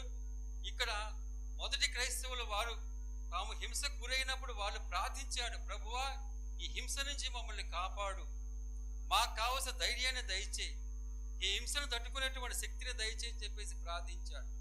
దేవుడు వారి మరణ ఆలకించి ఈ విధముగా సౌలును ఈ విధంగా మలుస్తూ ఉన్నాడు. సౌలా నన్నేలా బాధపెడుతున్నావు అని చెప్పేసి అన్నప్పుడు, నేనెప్పుడు స్వామి, నువ్వెవరో నాకు తెలియదు అని చెప్పేసి అన్నప్పుడు, క్రైస్తవులను బాధిస్తూ ఉన్నాం, వారిని బాధించినప్పుడు నన్ను బాధించినట్లు అని చెప్పేసి.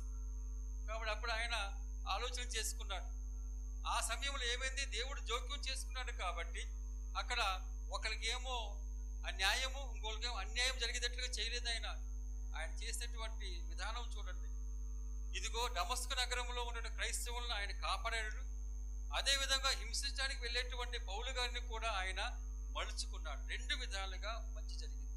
ప్రియ సహోదరి సహోదరు, రెండు విధాలు దేవుడు జోక్యం చేసుకున్నప్పుడు కేవలం ఒకరికి అన్యాయం, ఇంకొకరికి న్యాయం అనేటువంటి జరగదు.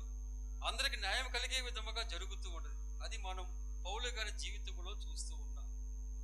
దమస్కు నగరంలో క్రైస్తవులకి న్యాయం జరిగింది, రక్షణ కలిగింది. అట్లాగే ఈయన మారు మనసు కలగటం మూలముగా అదే క్రైస్తవులకు క్రీస్తుని బాగా బోధించాడు. మరి ముఖ్యంగా అన్యులకు బోధించాడు. ప్రియ సహోదరి సహోదరు, కాబట్టి ఈ దేవాలయము మనకు అనుకూలమైనటువంటి ప్రదేశముగా చేసుకోవాలన్నా, ఒక పరికరంగా చేసుకోవాలన్నా, దీని యొక్క పవిత్రతను మన జీవితంలో రావాలి అన్నా ముందుగా మనం సంసిద్ధంగా ఉండాలి, సిద్ధంగా ఉండాలి. ఆ తర్వాత ఆ సిద్ధపాటు చూసి దేవుడే జోక్యము చేసుకొని ఆ తర్వాత మనకు కావాల్సిన అవసరము దండిగా ఇస్తూ ఉండాలి. కానీ స్థిరంగా ఉండాలి, నిలకడగా ఉండాలి. కేవలం అప్పుడప్పుడు మాత్రమే, అక్కడక్కడ మాత్రమే, గుర్తొచ్చినప్పుడు, లేకపోతే అయ్యో ఇవాళ కదా అని చెప్పేసి ఆ విధంగా ఉన్నప్పుడు మాత్రమే కాదు, కానీ స్థిరముగా నిలకడతోముతో ఉన్నప్పుడు దేవుడు మనకి ఎందుకు వరము ఇవ్వడో చూద్దాం, ఎందుకు దేవుడు స్పందించడో చూద్దాం, ఎందుకు జోక్యం చేసుకోవడో చూద్దాం. కాబట్టి దేవుడు తప్పక జోక్యం చేసుకున్నాడు. ఎందుకంటే ఆయన నమ్మదగిన వాడు, అట్లాగే విశ్వాసపాత్రుడు. మన వలె మోసం చేసేటువంటి వాడు కాదు. మనం ఏం చేస్తూ ఉంటాం?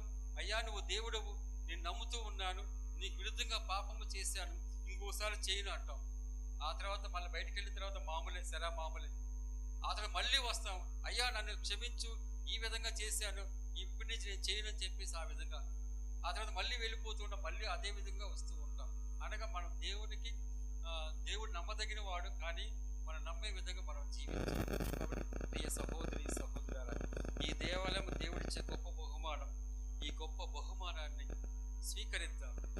బహుమానంగా స్వీకరించి దానిని ఇతరులకు బహుమానం ఇచ్చే విధముగా, ఇతరులకు దేవునికి ఆశీస్సులు ఇచ్చే విధముగా మనం చేసుకోవాలి. చేసుకున్నప్పుడే తప్పక దేవుని యొక్క ఆశీస్సులు మనందరికీ ఉంటాయి. మన మూలముగా ఇతరులు కూడా సహాయపడుతూ ఉంటారు. అట్లాగే మన మూలముగా ఇతరుల యొక్క జీవితంలో కూడా మార్పు వస్తుంది. మన మూలంగా ఇతరుల యొక్క ఆధ్యాత్మిక శక్తి కూడా మారుతూ ఉంది. దేవుని కృపా కటాక్షం మనందరికీ తోడుగా ఉండునుగాక.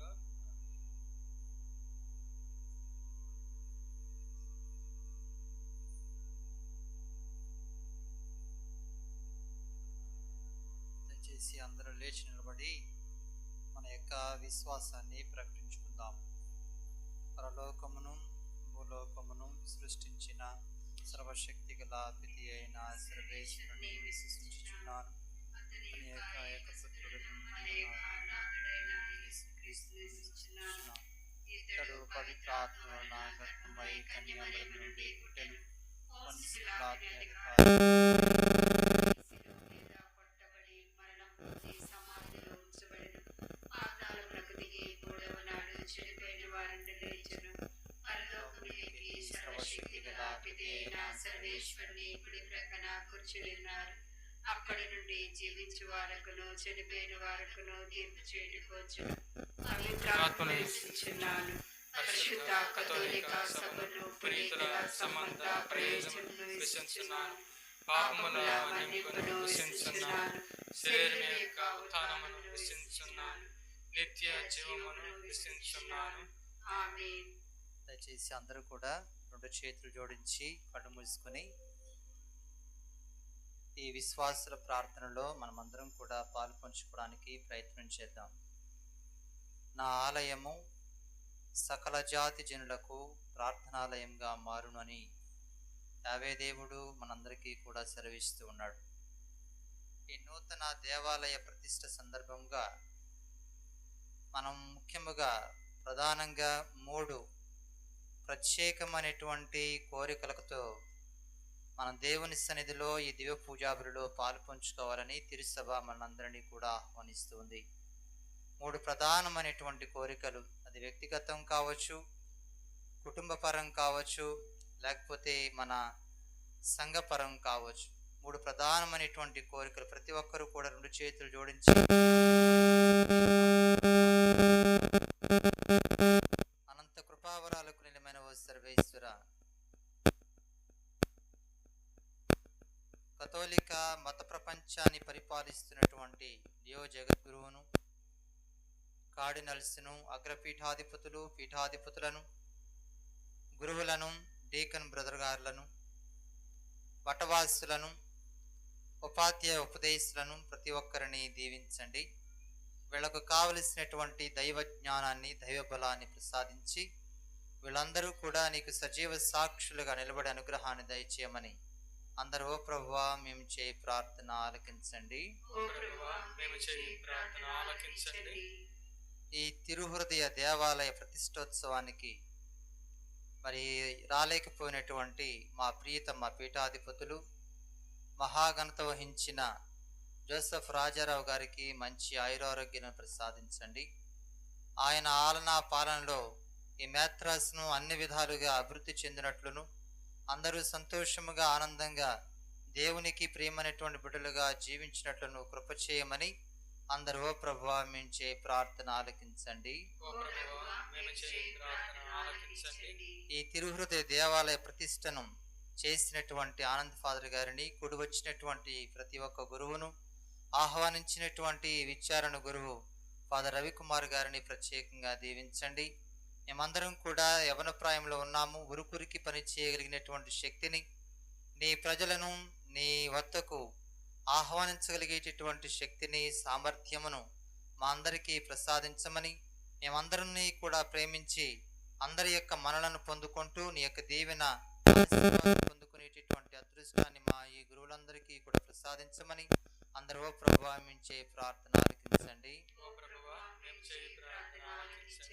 ఈ దేవాలయ నిర్మాణం కోసం ఎవరెవరైతే ముందుకు వచ్చి వారి యొక్క గుప్పిళ్లను విప్పి ఈ దేవాలయాన్ని ఇంత సుందరంగా మరి కట్టడం కోసం సహాయపడినటువంటి ధర్మదాతలను దీవించండి. స్థలాన్ని ఇచ్చిన వారిని, ఆ తర్వాత ఈ దేవాలయాన్ని నిర్మించినటువంటి మేస్త్రులను, సహాయపడినటువంటి కూలీలను, ప్రభా పర్యవేక్షణ చేసినటువంటి విచారణ గురువులను, మిగిలినటువంటి సోదరి సోదరులను ప్రతి ఒక్కరిని దీవించండి, ఆశీర్వదించండి. వారు చేసినటువంటి కృషి ఫలితమే ఈ అందమైన సుందరమైనటువంటి దేవాలయము. ఈ దేవాలయంలో మేము ప్రార్థన చేసిన ప్రతిసారి నీ దేవుని ఆశీర్వాదం పొందుకునేటటువంటి అదృష్టాన్ని మా అందరికీ ప్రసాదించమని అందరూ ప్రభువా మించే ప్రార్థన ఆలకించండి. దేవాలయ నిర్మాణం కోసం పూనుకునేటువంటి సంఘ పెద్దలను, వరిదల సభ్యులను, యవనస్తులను, చిన్నారులను, మరి ముఖ్యంగా ఉపదేశ మాస్టర్లను ప్రతి ఒక్కరిని పేరు పేరున దీవించమని, వారు కోరుకున్న ప్రతి కోరికను నెరవేర్చమని, నా నామంలో మీరు ఏది కోరుకుంటారో అదే నేను దయచేస్తానని పలికినటువంటి తండ్రి, వాళ్ళందరి యొక్క ఆశయాలు నెరవేరినట్లుగా కృప చేయమని అందరూ ఓ ప్రభువా మేము చేయ ప్రార్థన ఆలకించండి.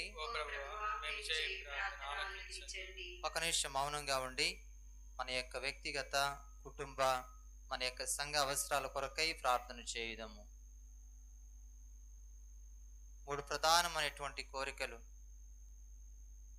ఈ దేవాలయ ప్రతిష్టోత్సవ సందర్భంగా కోరుకోనండి. అవి నెరవేరాలని, జోక్యం చేసుకుని మన జీవితాలను ఫలభరితం గావించాలని ప్రార్థన చేసుకోనండి. ఈ మనవులన్నిటినీ మా ప్రభువును నీ కుమారుడైన యేసు క్రీస్తు ద్వారా మనవి చేయుచున్నాం తండ్రి.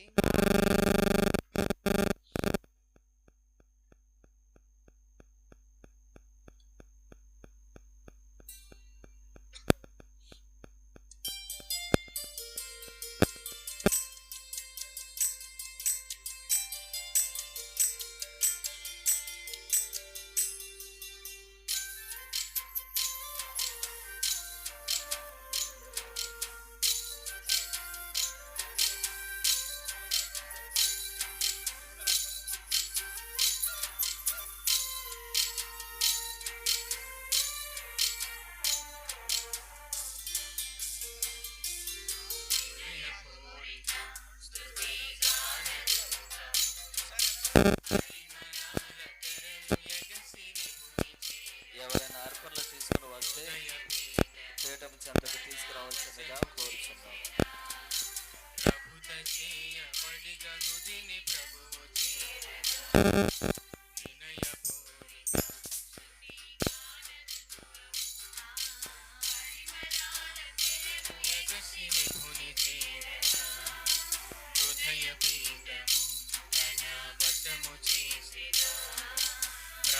చేయబడిగా హృదిని ప్రభువు చేరగా ప్రథమ ఫలము ప్రణుతి ఘనము సమర్పించును. ప్రథమ ఫలము ప్రణుతి ఘనము సమర్పించును.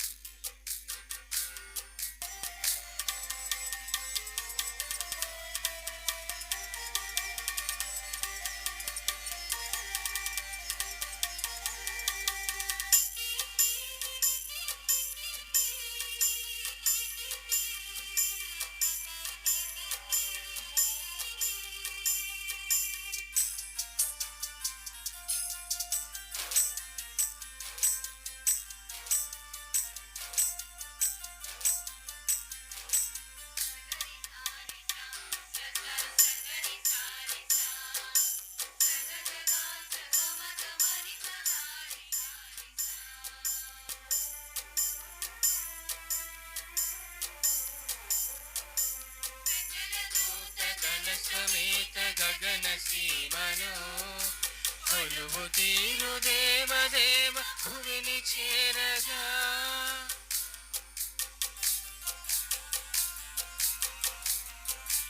సకల దూత దళ సమేత గగన సీమను కొలువు తీరు దేవదేవ భువిని చేరగా నిఖిల శ్రీకరాని చరణ పూజకు ఫల పుష్పం ధనధాన్యం సమర్పించును.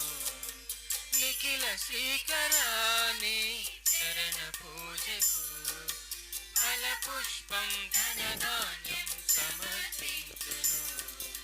వినయపూరిత స్తుతి గానదూతము పరిమళాల తెరను ఎగసి విపుని చేరగా హృదయ పీఠము తన వశము చేసేగా ప్రభుత చేయబడిగ హృదిని ప్రభువు చేరగా ప్రథమ ఫలము ప్రణుతి ఘనము సమర్పించెను ప్రథమ ఫలము ప్రణుతి ఘనము సమర్పించెను. అంగీకారమగునట్ల ప్రార్థింపుము. ప్రభు తన నామస్తుతి మహిమల కొరకును మన ప్రయోజనము కొరకును తన పవిత్ర శ్రీసభ ప్రయోజనము కొరకును మీ కర్మల ద్వారా ఈ బలిని స్వీకరించుదురుగాక. ప్రార్థించుదము. ఓ ప్రభువా, నీ శ్రీ సభ ఆనందదాయకముగా అర్పించు కానుకలు నీకు అంగీకార యోగ్యముగా ఉండునుగాక. ఈ పవిత్ర మందిరమున సమావేశమైన నీ బిడ్డలందరూ ఈ దివ్య రహస్యముల ద్వారా నిత్యరక్షణ వరమును పొందుదురుగాక. మా ప్రభువైన క్రీస్తు ద్వారా ఈ మనవి చేయుచున్నాము. ఆమేన్. ప్రభువు మీతో ఉండునుగాక. నీ ఆత్మతో ఉండునుగాక. మీ మనస్సులను ఉన్నతమునకు త్రిప్పుము. ప్రభు వైపు త్రిప్పి ఉన్నాము. మన దేవుడైన ప్రభువునకు కృతజ్ఞత తెలుపుతాము. కృతజ్ఞత తెలుపుట యుక్తము న్యాయము. పరమ పవిత్రమైన తండ్రి, మేము ఎల్లప్పుడూ ఇచ్చోటను నీకు కృతజ్ఞత వందనములు చెల్లించుట యుక్తము, న్యాయము, ధర్మము, రక్షణదాయకము. ఏలైనా నీ దివ్య నామము ఎల్లడలా సన్నిధింపబడినట్లు లోకమందుని నీ మహిమాలయముగా ఏర్పరచుకుంటుంది. ఆయనను నీ ఆరాధనకు సముచితమైన స్థలములను నీవు ప్రతిష్ఠించుకొను అవకాశం మాకు కల్పించున్నావు. కనుక మానవుల శ్రమతో నింపబడిన ఈ ప్రార్థనాలయము నీ మహత్వమునకు అంకితమనుచుటకు ఆనందించున్నాము. ఇది నిజమైన ఆలయ పరమ రహస్యమును సూచించుచున్నది. ఇది పరలోకపు యెరూషలేమునకు స్థిర చిహ్నముగా వెలయుచున్నది. ఏలైనా కన్యమాతలోని జనించిన నీ కుమారుని శరీరము నీ ఆలయముగా నీవు ప్రతిష్ఠింపబడినది. దానినెందు పరిపూర్ణ దైవత్వము వాసమై ఉండునట్లు చేసితివి. క్రీస్తు మూలరాయిగా ఉండి అపోస్తలుల పునాదిపై నీవు శ్రీ సభను పవిత్ర నగరముగా నిర్మించితివి. పవిత్ర ఆత్మ ద్వారా జీవం పోసుకొని ప్రేమతో బంధింపబడిన ప్రత్యేక శిలలతో కట్టబడిన నగరమే ఇది. అక్కడ క్రీస్తు అమరజ్యోతి నిత్యము ప్రకాశించును. అక్కడి నీవు కలకాలము సమస్తమై ఉందువు. నీ మహిమను ప్రకటిస్తూ నిరతము నిన్ను స్తుతించుట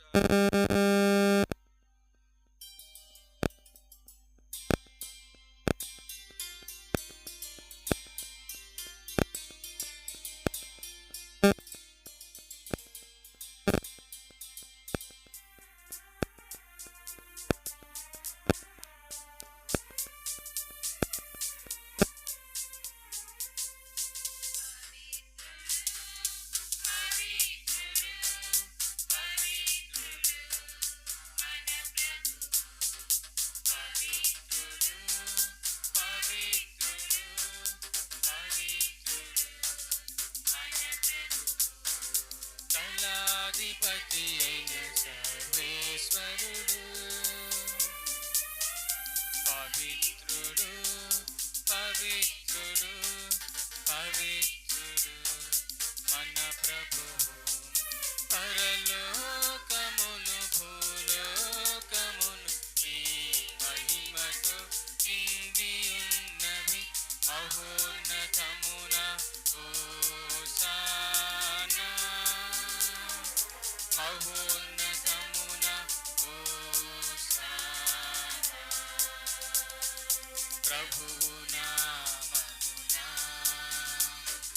వేచేయువారు ధన్యులు.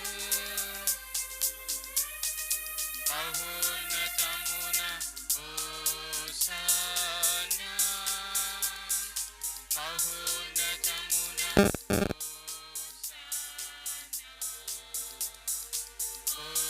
Hosanna hosanna hosanna. దివ్య పూజా బలిలో అతి విలువైన సమయం, నడి పూజా సమయం. అవకాశం ఉన్న వాళ్ళు మోకరించి భక్తి విశ్వాసంతో నడి పూజలో పాల్గొనడానికి ప్రయత్నం చేద్దాం.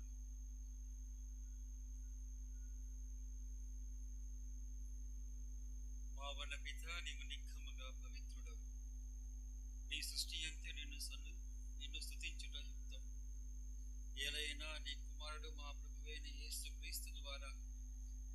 ఆత్మ ప్రభావం సమస్తమునకు జీవం పోసి పవిత్రపరుచున్నారు. ప్రపంచమాద్యంతము సూర్యోదయం నుండి సూర్య అస్తమయం వరకు నీ నామమును నిర్మలమైన బలి అర్పించుటకే ప్రజలను నిరతము పిలుచున్నావు. కావునము ప్రభువా, ఈ కానుకలు నీ సముఖమునకు తెచ్చి ఉన్నాము. పవిత్ర ఆత్మ ద్వారా వీరిని పవిత్రపరచ బతిమాలుచున్నాము. ఈ విధమునే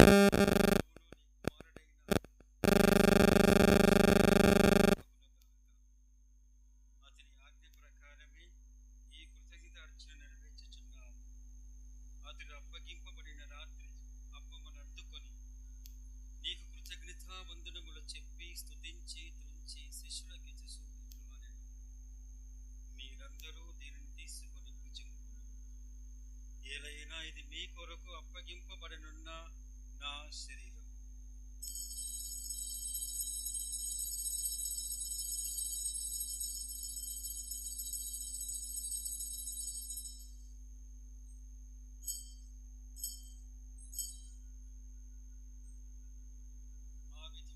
భోజనానంతరము పాత్రమును అందుకొని నీకు కృతజ్ఞతా వందనములు చెప్పి స్తుతించి శిష్యులకి చూపిట్లు అనెను. మీరందరూ దీనిని తీసుకుని దీని నుండి పానము చేయండి. ఎలైనా ఇది నూతన నిత్య నిబంధన యొక్క నా రక్తపు పాత్రము. ఇది మీ కొరకును అనేకుల కొరకును పాప పరిహారమునకే ధారపోయబడును. దీనిని నా జ్ఞాపకార్థము చేయండి.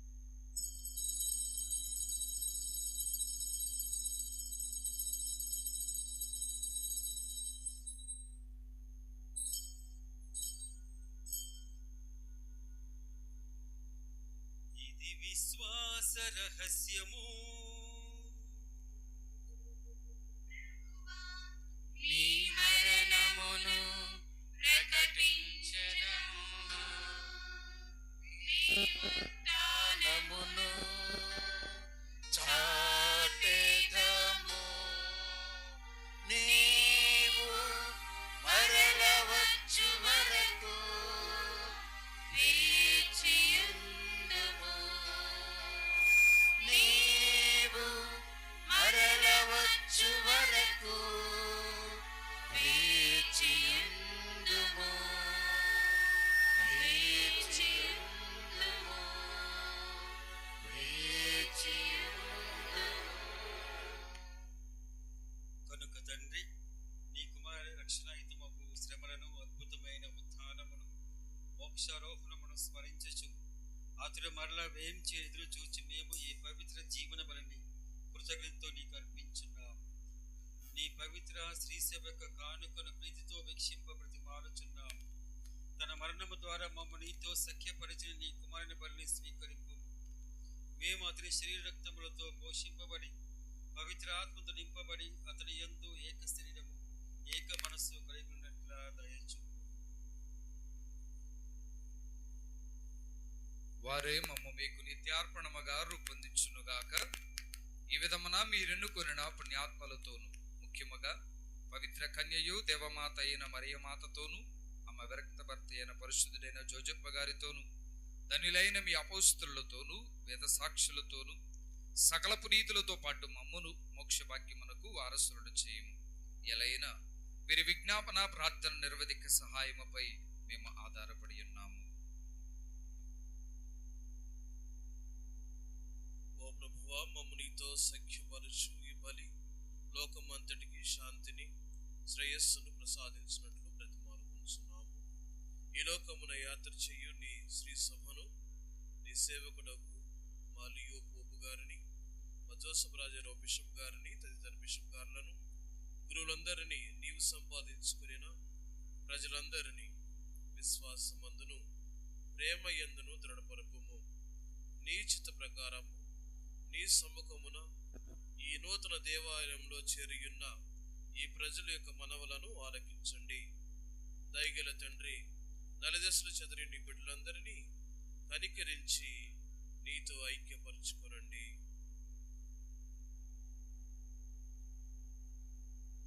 చనిపోయిన మా సహోదరి సహోదరులను నీ ప్రేమ యందు ఈ లోకమును విడిన వారందరినీ దయతో నీ రాజ్యములో చేర్చుకున్నాము. మేమునక్కడ చేరి నీ మహిమను వీక్షించుచు నిత్యానందమును పొందుతుము గాక. మా ప్రభు అయిన క్రీస్తు ద్వారా మనవి చేయుచున్నాము. అతని ద్వారా నీవు సకల మేలులను లోకమునకు దయచేయుచున్నావు.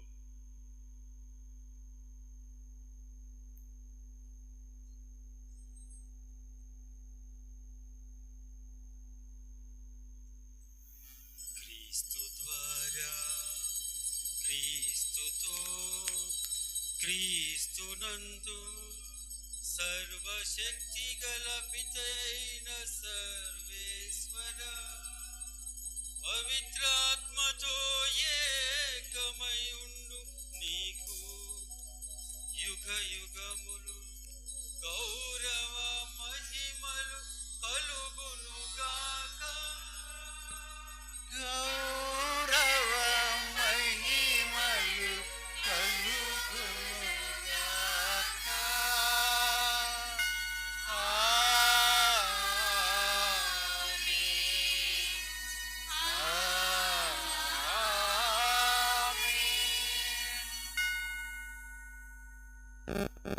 మన రక్షకుడిచ్చిన పరమోపదేశమును అనుసరించి ప్రార్థింప సాహసిత్తము.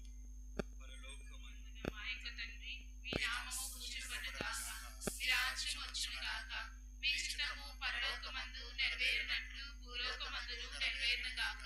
నానాటికి కావలసిన మా అన్నము మాకు నేటికి అనుగ్రహింపుము. మా యొక్క పడేవారిని మేము మన్నించినట్లు మా అప్పులను నీవు మన్నింపుము. మమ్ము శోధనయందు ప్రవేశింపనివ్వక కీడుల నుండి మమ్ము రక్షింపుము. ప్రభువా, అన్ని కీడుల నుండి మమ్ము రక్షింపుము. మా ఈ రోజుల్లో మాకు శాంతిని ప్రసాదింపుము. నీ దయానుగ్రహం నా పాపము నుండి మమ్ము విముక్తులను చేసి అన్ని కలతల నుండి సర్వదా కాపాడము. మేము మోక్షానందమును మా రక్షకుడైన యేసుక్రీస్తు ఆగమమును నిరీక్షించుచుందుము. నిరంతరము మీదే రాజ్యము, మీదే అధికారము, మీదే మహిమ. శాంతిని మీకు అనుగ్రహించున్నాను, నా శాంతిని మీకు ఇచ్చున్నాను అని నీ అపోస్తలులతో వచించిన ప్రభువైన యేసువా, మా పాపము లెక్కింపగా నీ శ్రీసభ విశ్వాసమును వీక్షింపు.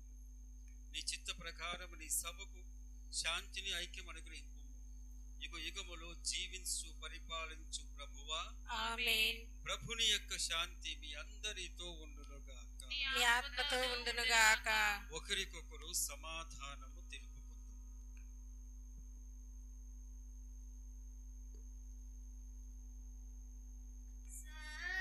సర్వేశ్వరుని గొర్రె పిల్ల, లోక పాపములను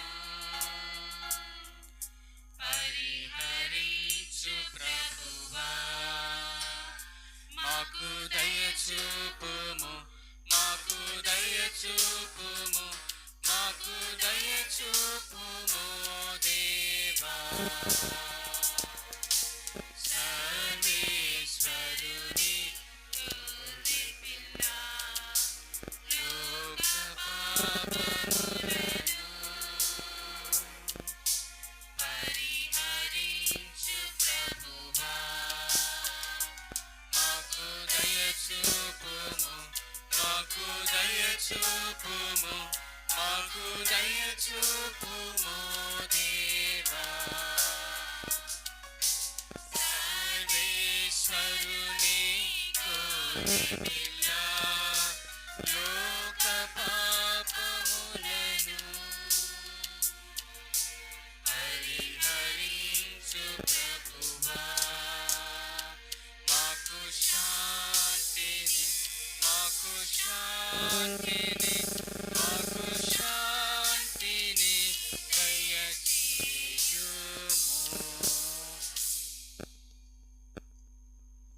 ఇదిగో సర్వేశ్వరుని గొర్రె పిల్ల, ఇదిగో లోక పాపములు పరిహరించు ప్రభు. ఈ గొర్రె పిల్ల విందుకు పిలువబడిన వారు ధన్యులు. ప్రభువా, మీరు నా ఇంట ప్రవేశించుటకు నేను పాత్రురాలను కాను, కానీ మీరు ఒక్క మాట పలికిన నా ఆత్మ స్వస్థత పొందును.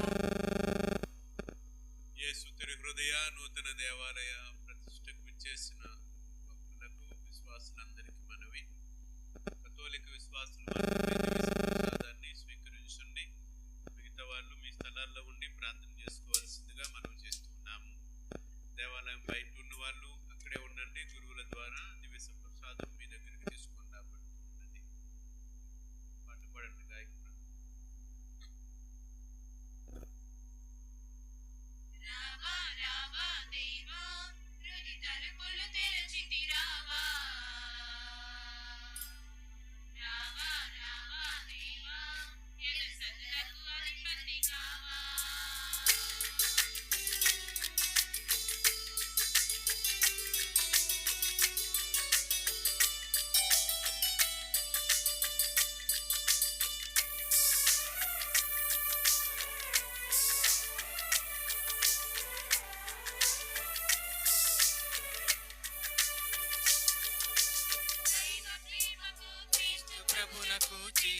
ఈ విందు, ఇదే కదా కడల విందు. ప్రభుని జనులకు లోక శాంతికి మూలమే ఈ విందు, ఇదే కదా పావన విందు. జీవవిచ్చు విందు, శాంతి కూర్చు విందు, ప్రేమ పెంచు విందు, ఐక్యపరచు విందు. విశ్వసించిన దైవ జనులకు నిత్య జీవ విందు, స్వీకరించిన క్రీస్తు ప్రజలకు స్వర్గలోక విందు. రావా రావా దేవా, తుది తలుపులు తెరచితి రావా. రావా రావా దేవా, యజ సదనపు అధిపతి కావా. రావా రావా దేవా, తుది తలుపులు తెరచితి రావా. రావా రావా దేవా, యజ సదనపు అధిపతి కావా.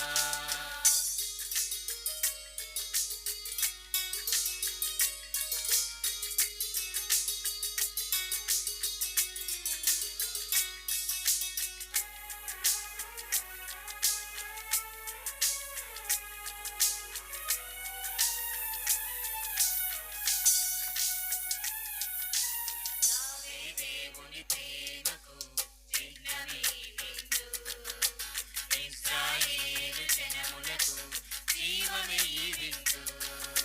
ప్రేమ చూపు వారికి ధైర్యమే విందు, స్వీకరించు వారిని కాచను ఈ విందు. ఆ ఆ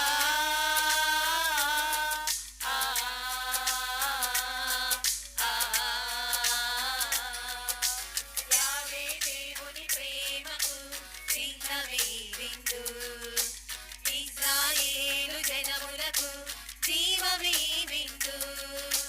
ప్రేమ చూపు వారికి ధైర్యము ఈ విందు, స్వీకరించు వారిని కాచును ఈ విందు.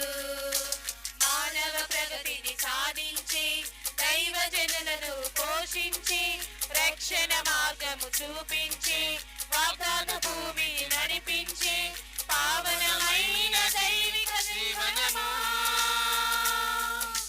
రావా రావా దేవా, హృదయ తలుపులు తెరచితి రావా. రావా రావా దేవా, యజ సదనపు అధిపతి కావా. రావా రావా దేవా, తుది తలుపులు తెరచితి రావా. రావా రావా దేవా, యజ సదులకు అధిపతి కావా.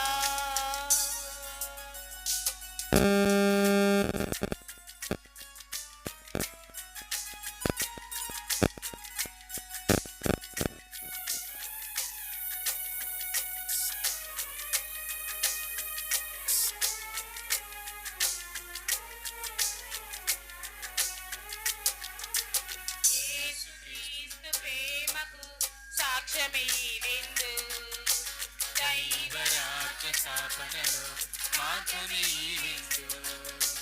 దైవ జనముల కోసమే పంచిన ఈ విందు, మోక్ష ద్వారము చేర్చును అద్భుత ఈ విందు. ఆ ఆ ఆ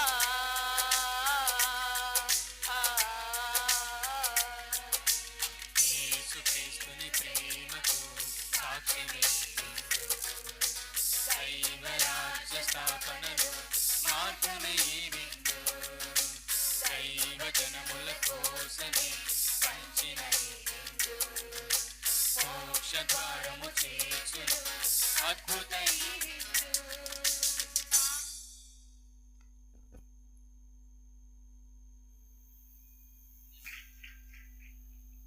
ఈ దేవాలయం నిర్మించుకోవడానికి సహాయపడినటువంటి మేత్రానులకు మేత్రాసనానికి ఈరోజు ప్రత్యేకముగా తండ్రి గారే ఇక్కడికి రావాలి, ఈ యొక్క దేవాలయ మహోత్సవాన్ని ఆయనే జరిపించాలి. అయితే కొన్ని కారణాల వల్ల, ఆయనకు అనారోగ్యం వల్ల ఈ యొక్క ప్రారంభ మహోత్సవానికి రాలేకపోయారు. కాబట్టి మనకి ఎల్లప్పుడూ కూడా తన సహాయాన్ని అందిస్తున్నటువంటి మన విజయవాడ మేత్రానులు తెలుగుతోటి జోసఫ్ రాజారావు తండ్రి గారికి మనం అందరము కూడా హృదయపూర్వకంగా ధన్యవాదాలు తెలియపరుచుకుందాము. తర్వాత రెండవది, ఈ దేవాలయ మహోత్సవానికి బిషప్ గారు రావడం లేదు అని తెలియగానే ఫాదర్ గారిని నేను సంప్రదించగానే ఫాదర్ గారు పెద్ద మనసుతో ఒప్పుకొని ఇక్కడికి రావడం జరిగింది.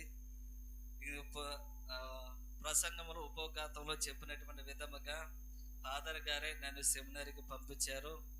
అదే విధముగా నేను అసిస్టెంట్గా ఉన్నటువంటి సమయాల్లో కొన్ని ఒడిదుడుకులు అనేటువంటివి రావడం జరిగింది. ప్రతి నా యొక్క ఒడిదుడుకుల్లో ఆయన సపోర్ట్గా ఉండి నన్ను నడిపించారు. అదేవిధంగా నాకు తోడుగా ఉన్నారు.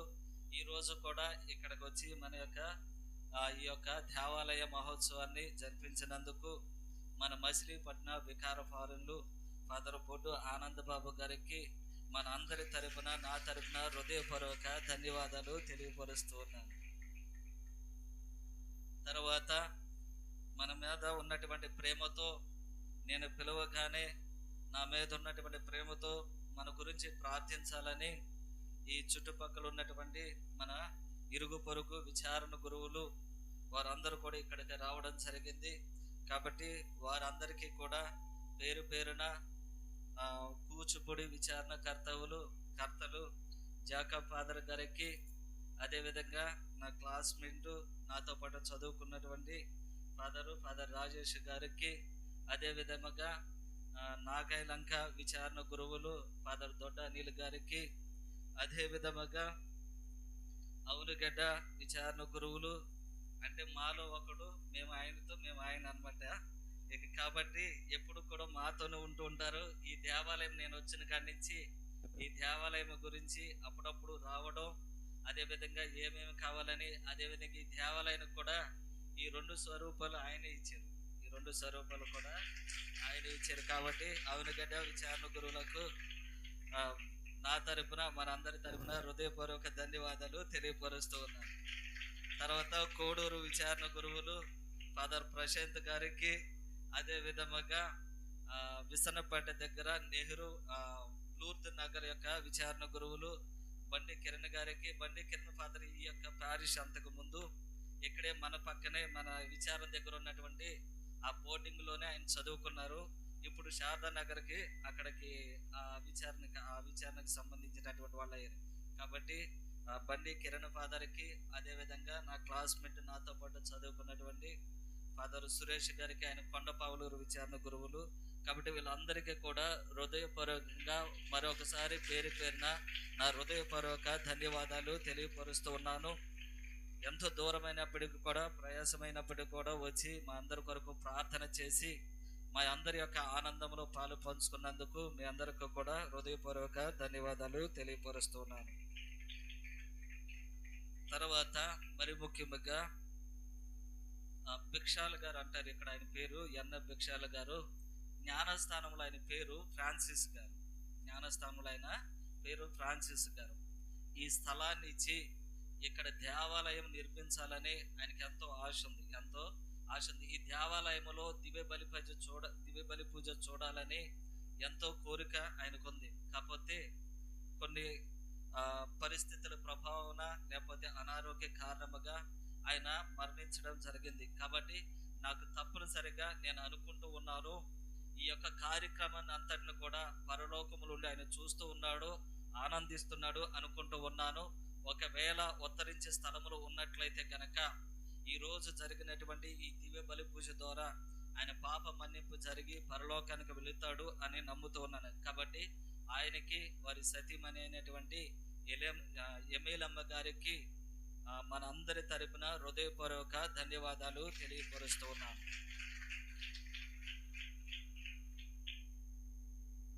తర్వాత ఈ దేవాలయానికి కావాల్సినటువంటి సహాయం కొరకు నాకు తెలిసి మరి ముఖ్యంగా కష్టపడినటువంటి మరి సంఘ పెద్ద ఇక్కడ ఉన్నటువంటి మరి అదేవిధంగా ఆయనకి సహకరించినటువంటి సంఘ పెద్దలు మరి వారందరి తరపున వాళ్ళు మొదటిగా ఉండి నడిపించినటువంటి థామస్ గారికి, వారికి సహకరించినటువంటి ప్రతి ఒక్కరికి కూడా ఇది గ్రామం తరపున అదే విధముగా మా అందరి తరపున హృదయపూర్వక ధన్యవాదాలు తెలియపరుస్తూ ఉన్నాను.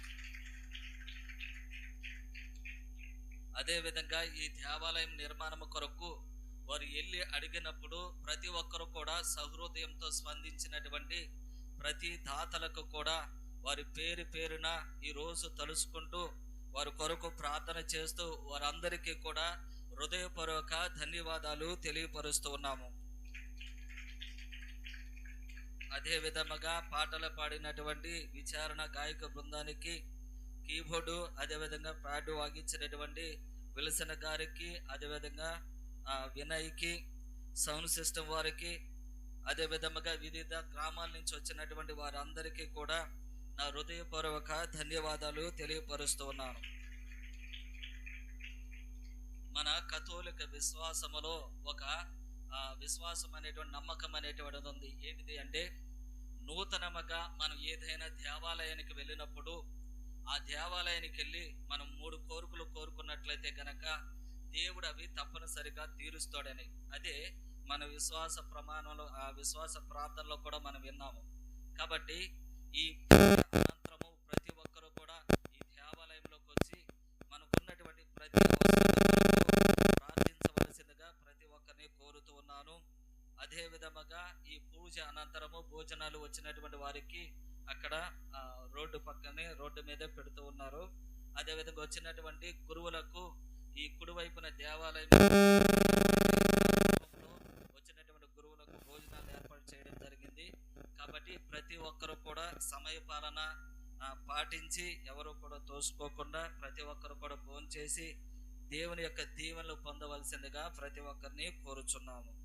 అదేవిధంగా ఈ పూజ అనంతరము మన ఈరోజు ఈ దేవాలయ ప్రారంభ ఉత్సవాన్ని జరిపించినటువంటి దివ్య బలి పూజల్లో మన అందరి కొరకు ప్రార్థించినటువంటి మన మచిలీపట్నం ఫాదర్ బొడ్డు ఆనంద్ బాబు గారికి సన్మానం అనేటువంటిది ఉంటుంది. కాబట్టి ఉండేటువంటి వారు ఈ దేవాలయంలో ఉన్నటువంటి ప్రతి ఒక్కరు ఉండండి. బయట ఉన్నటువంటి వారు స్లోగా భోజనాలకి వెళ్ళవచ్చు. దేవాలయంలో ఉన్నటువంటి వాళ్ళు కదలకుండా అలాగే ఉండవలసిందిగా కోరుచున్నాము. చివరి ఆశీస్సుల కొరకు మనందరం కూడా అందరు లేచి నిలబడదాం. మరొకసారి అందరికి వందనాలు. ముఖ్యంగా మా వికార్ ఫారెన్ స్వామికి, విచారణ గురువు రవి ఫాదర్కి మొట్టమొదటి విచారణ, అతనికి విచారణ గురువుగా దేవాలయం నిర్మించడం దేవుడు జోక్యం చేసుకుంటేనే అన్నయ్య చెప్పినట్లు కరెక్టే. దావీదు మహారాజుకి దేవాలయం కట్టాలని ఉంది, కానీ దేవుడు జోక్యం చేసుకోవాలి.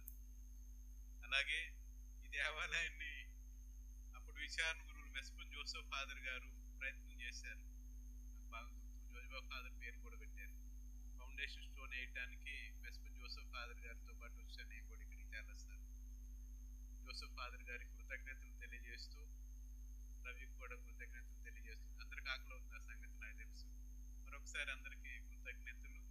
ముఖ్యంగా రవికి వందనాలు తెలియజేస్తున్నాను. God bless you all. ప్రార్థించుదము. ఓ ప్రభువా, మేము ఇప్పుడు స్వీకరించిన పవిత్ర వరముల ద్వారా మా యందు నీ నిత్యము సత్యమును గుర్చిన జ్ఞానమును పెంచుము. తత్ఫలితముగా మేము నీ పవిత్ర ఆలయములో సదా నిన్ను ఆరాధింతుముగాక. నీ దివ్య సన్నిధిలో పునీతులందరితో పాటు నీ మహిమలో భాగస్థుల విధముగాక. మా ప్రభువైన క్రీస్తు ద్వారా ఈ మనవి చేయుచున్నాము. ఆమేన్. ప్రభుని ఆశీస్సుల కోసమై మీ శిరములు వంచి ప్రార్థించండి. ఈ ప్రార్థనాలయ అంకిత ఉత్సవమునకు మేము చేర పిలిచిన ఇహపర మెండుగా కురిపించునుగాక. అన్ని తావులకును చెదిరిపోయిన తన బిడ్డలను తన కుమారుని యందు చేరదయ్య తలపెట్టిన సర్వేశ్వరుడు మిమ్ము తన ఆలయముగాను పవిత్రాత్మ నివాస స్థలముగాను రూపొందించునుగాక. దేవుడు మేము పూర్తిగా శుద్ధి చేసి మీ యందు వసించునుగాక. సకల పునీతులతో పాటు మీరు స్వర్గానందమును వారసులుగా చేయుదురుగాక. సర్వశక్తి గల సర్వేశ్వరుడు పిత, పుత్ర, పవిత్రాత్మ మిమ్మందరిని ఆశీర్వదించి కాపాడునుగాక. పూజ సమాప్తమైనది. సమాధానముతో వెళ్ళి క్రీస్తుని ప్రేమలో జీవించండి. సర్వేశ్వరునికి వందనములు.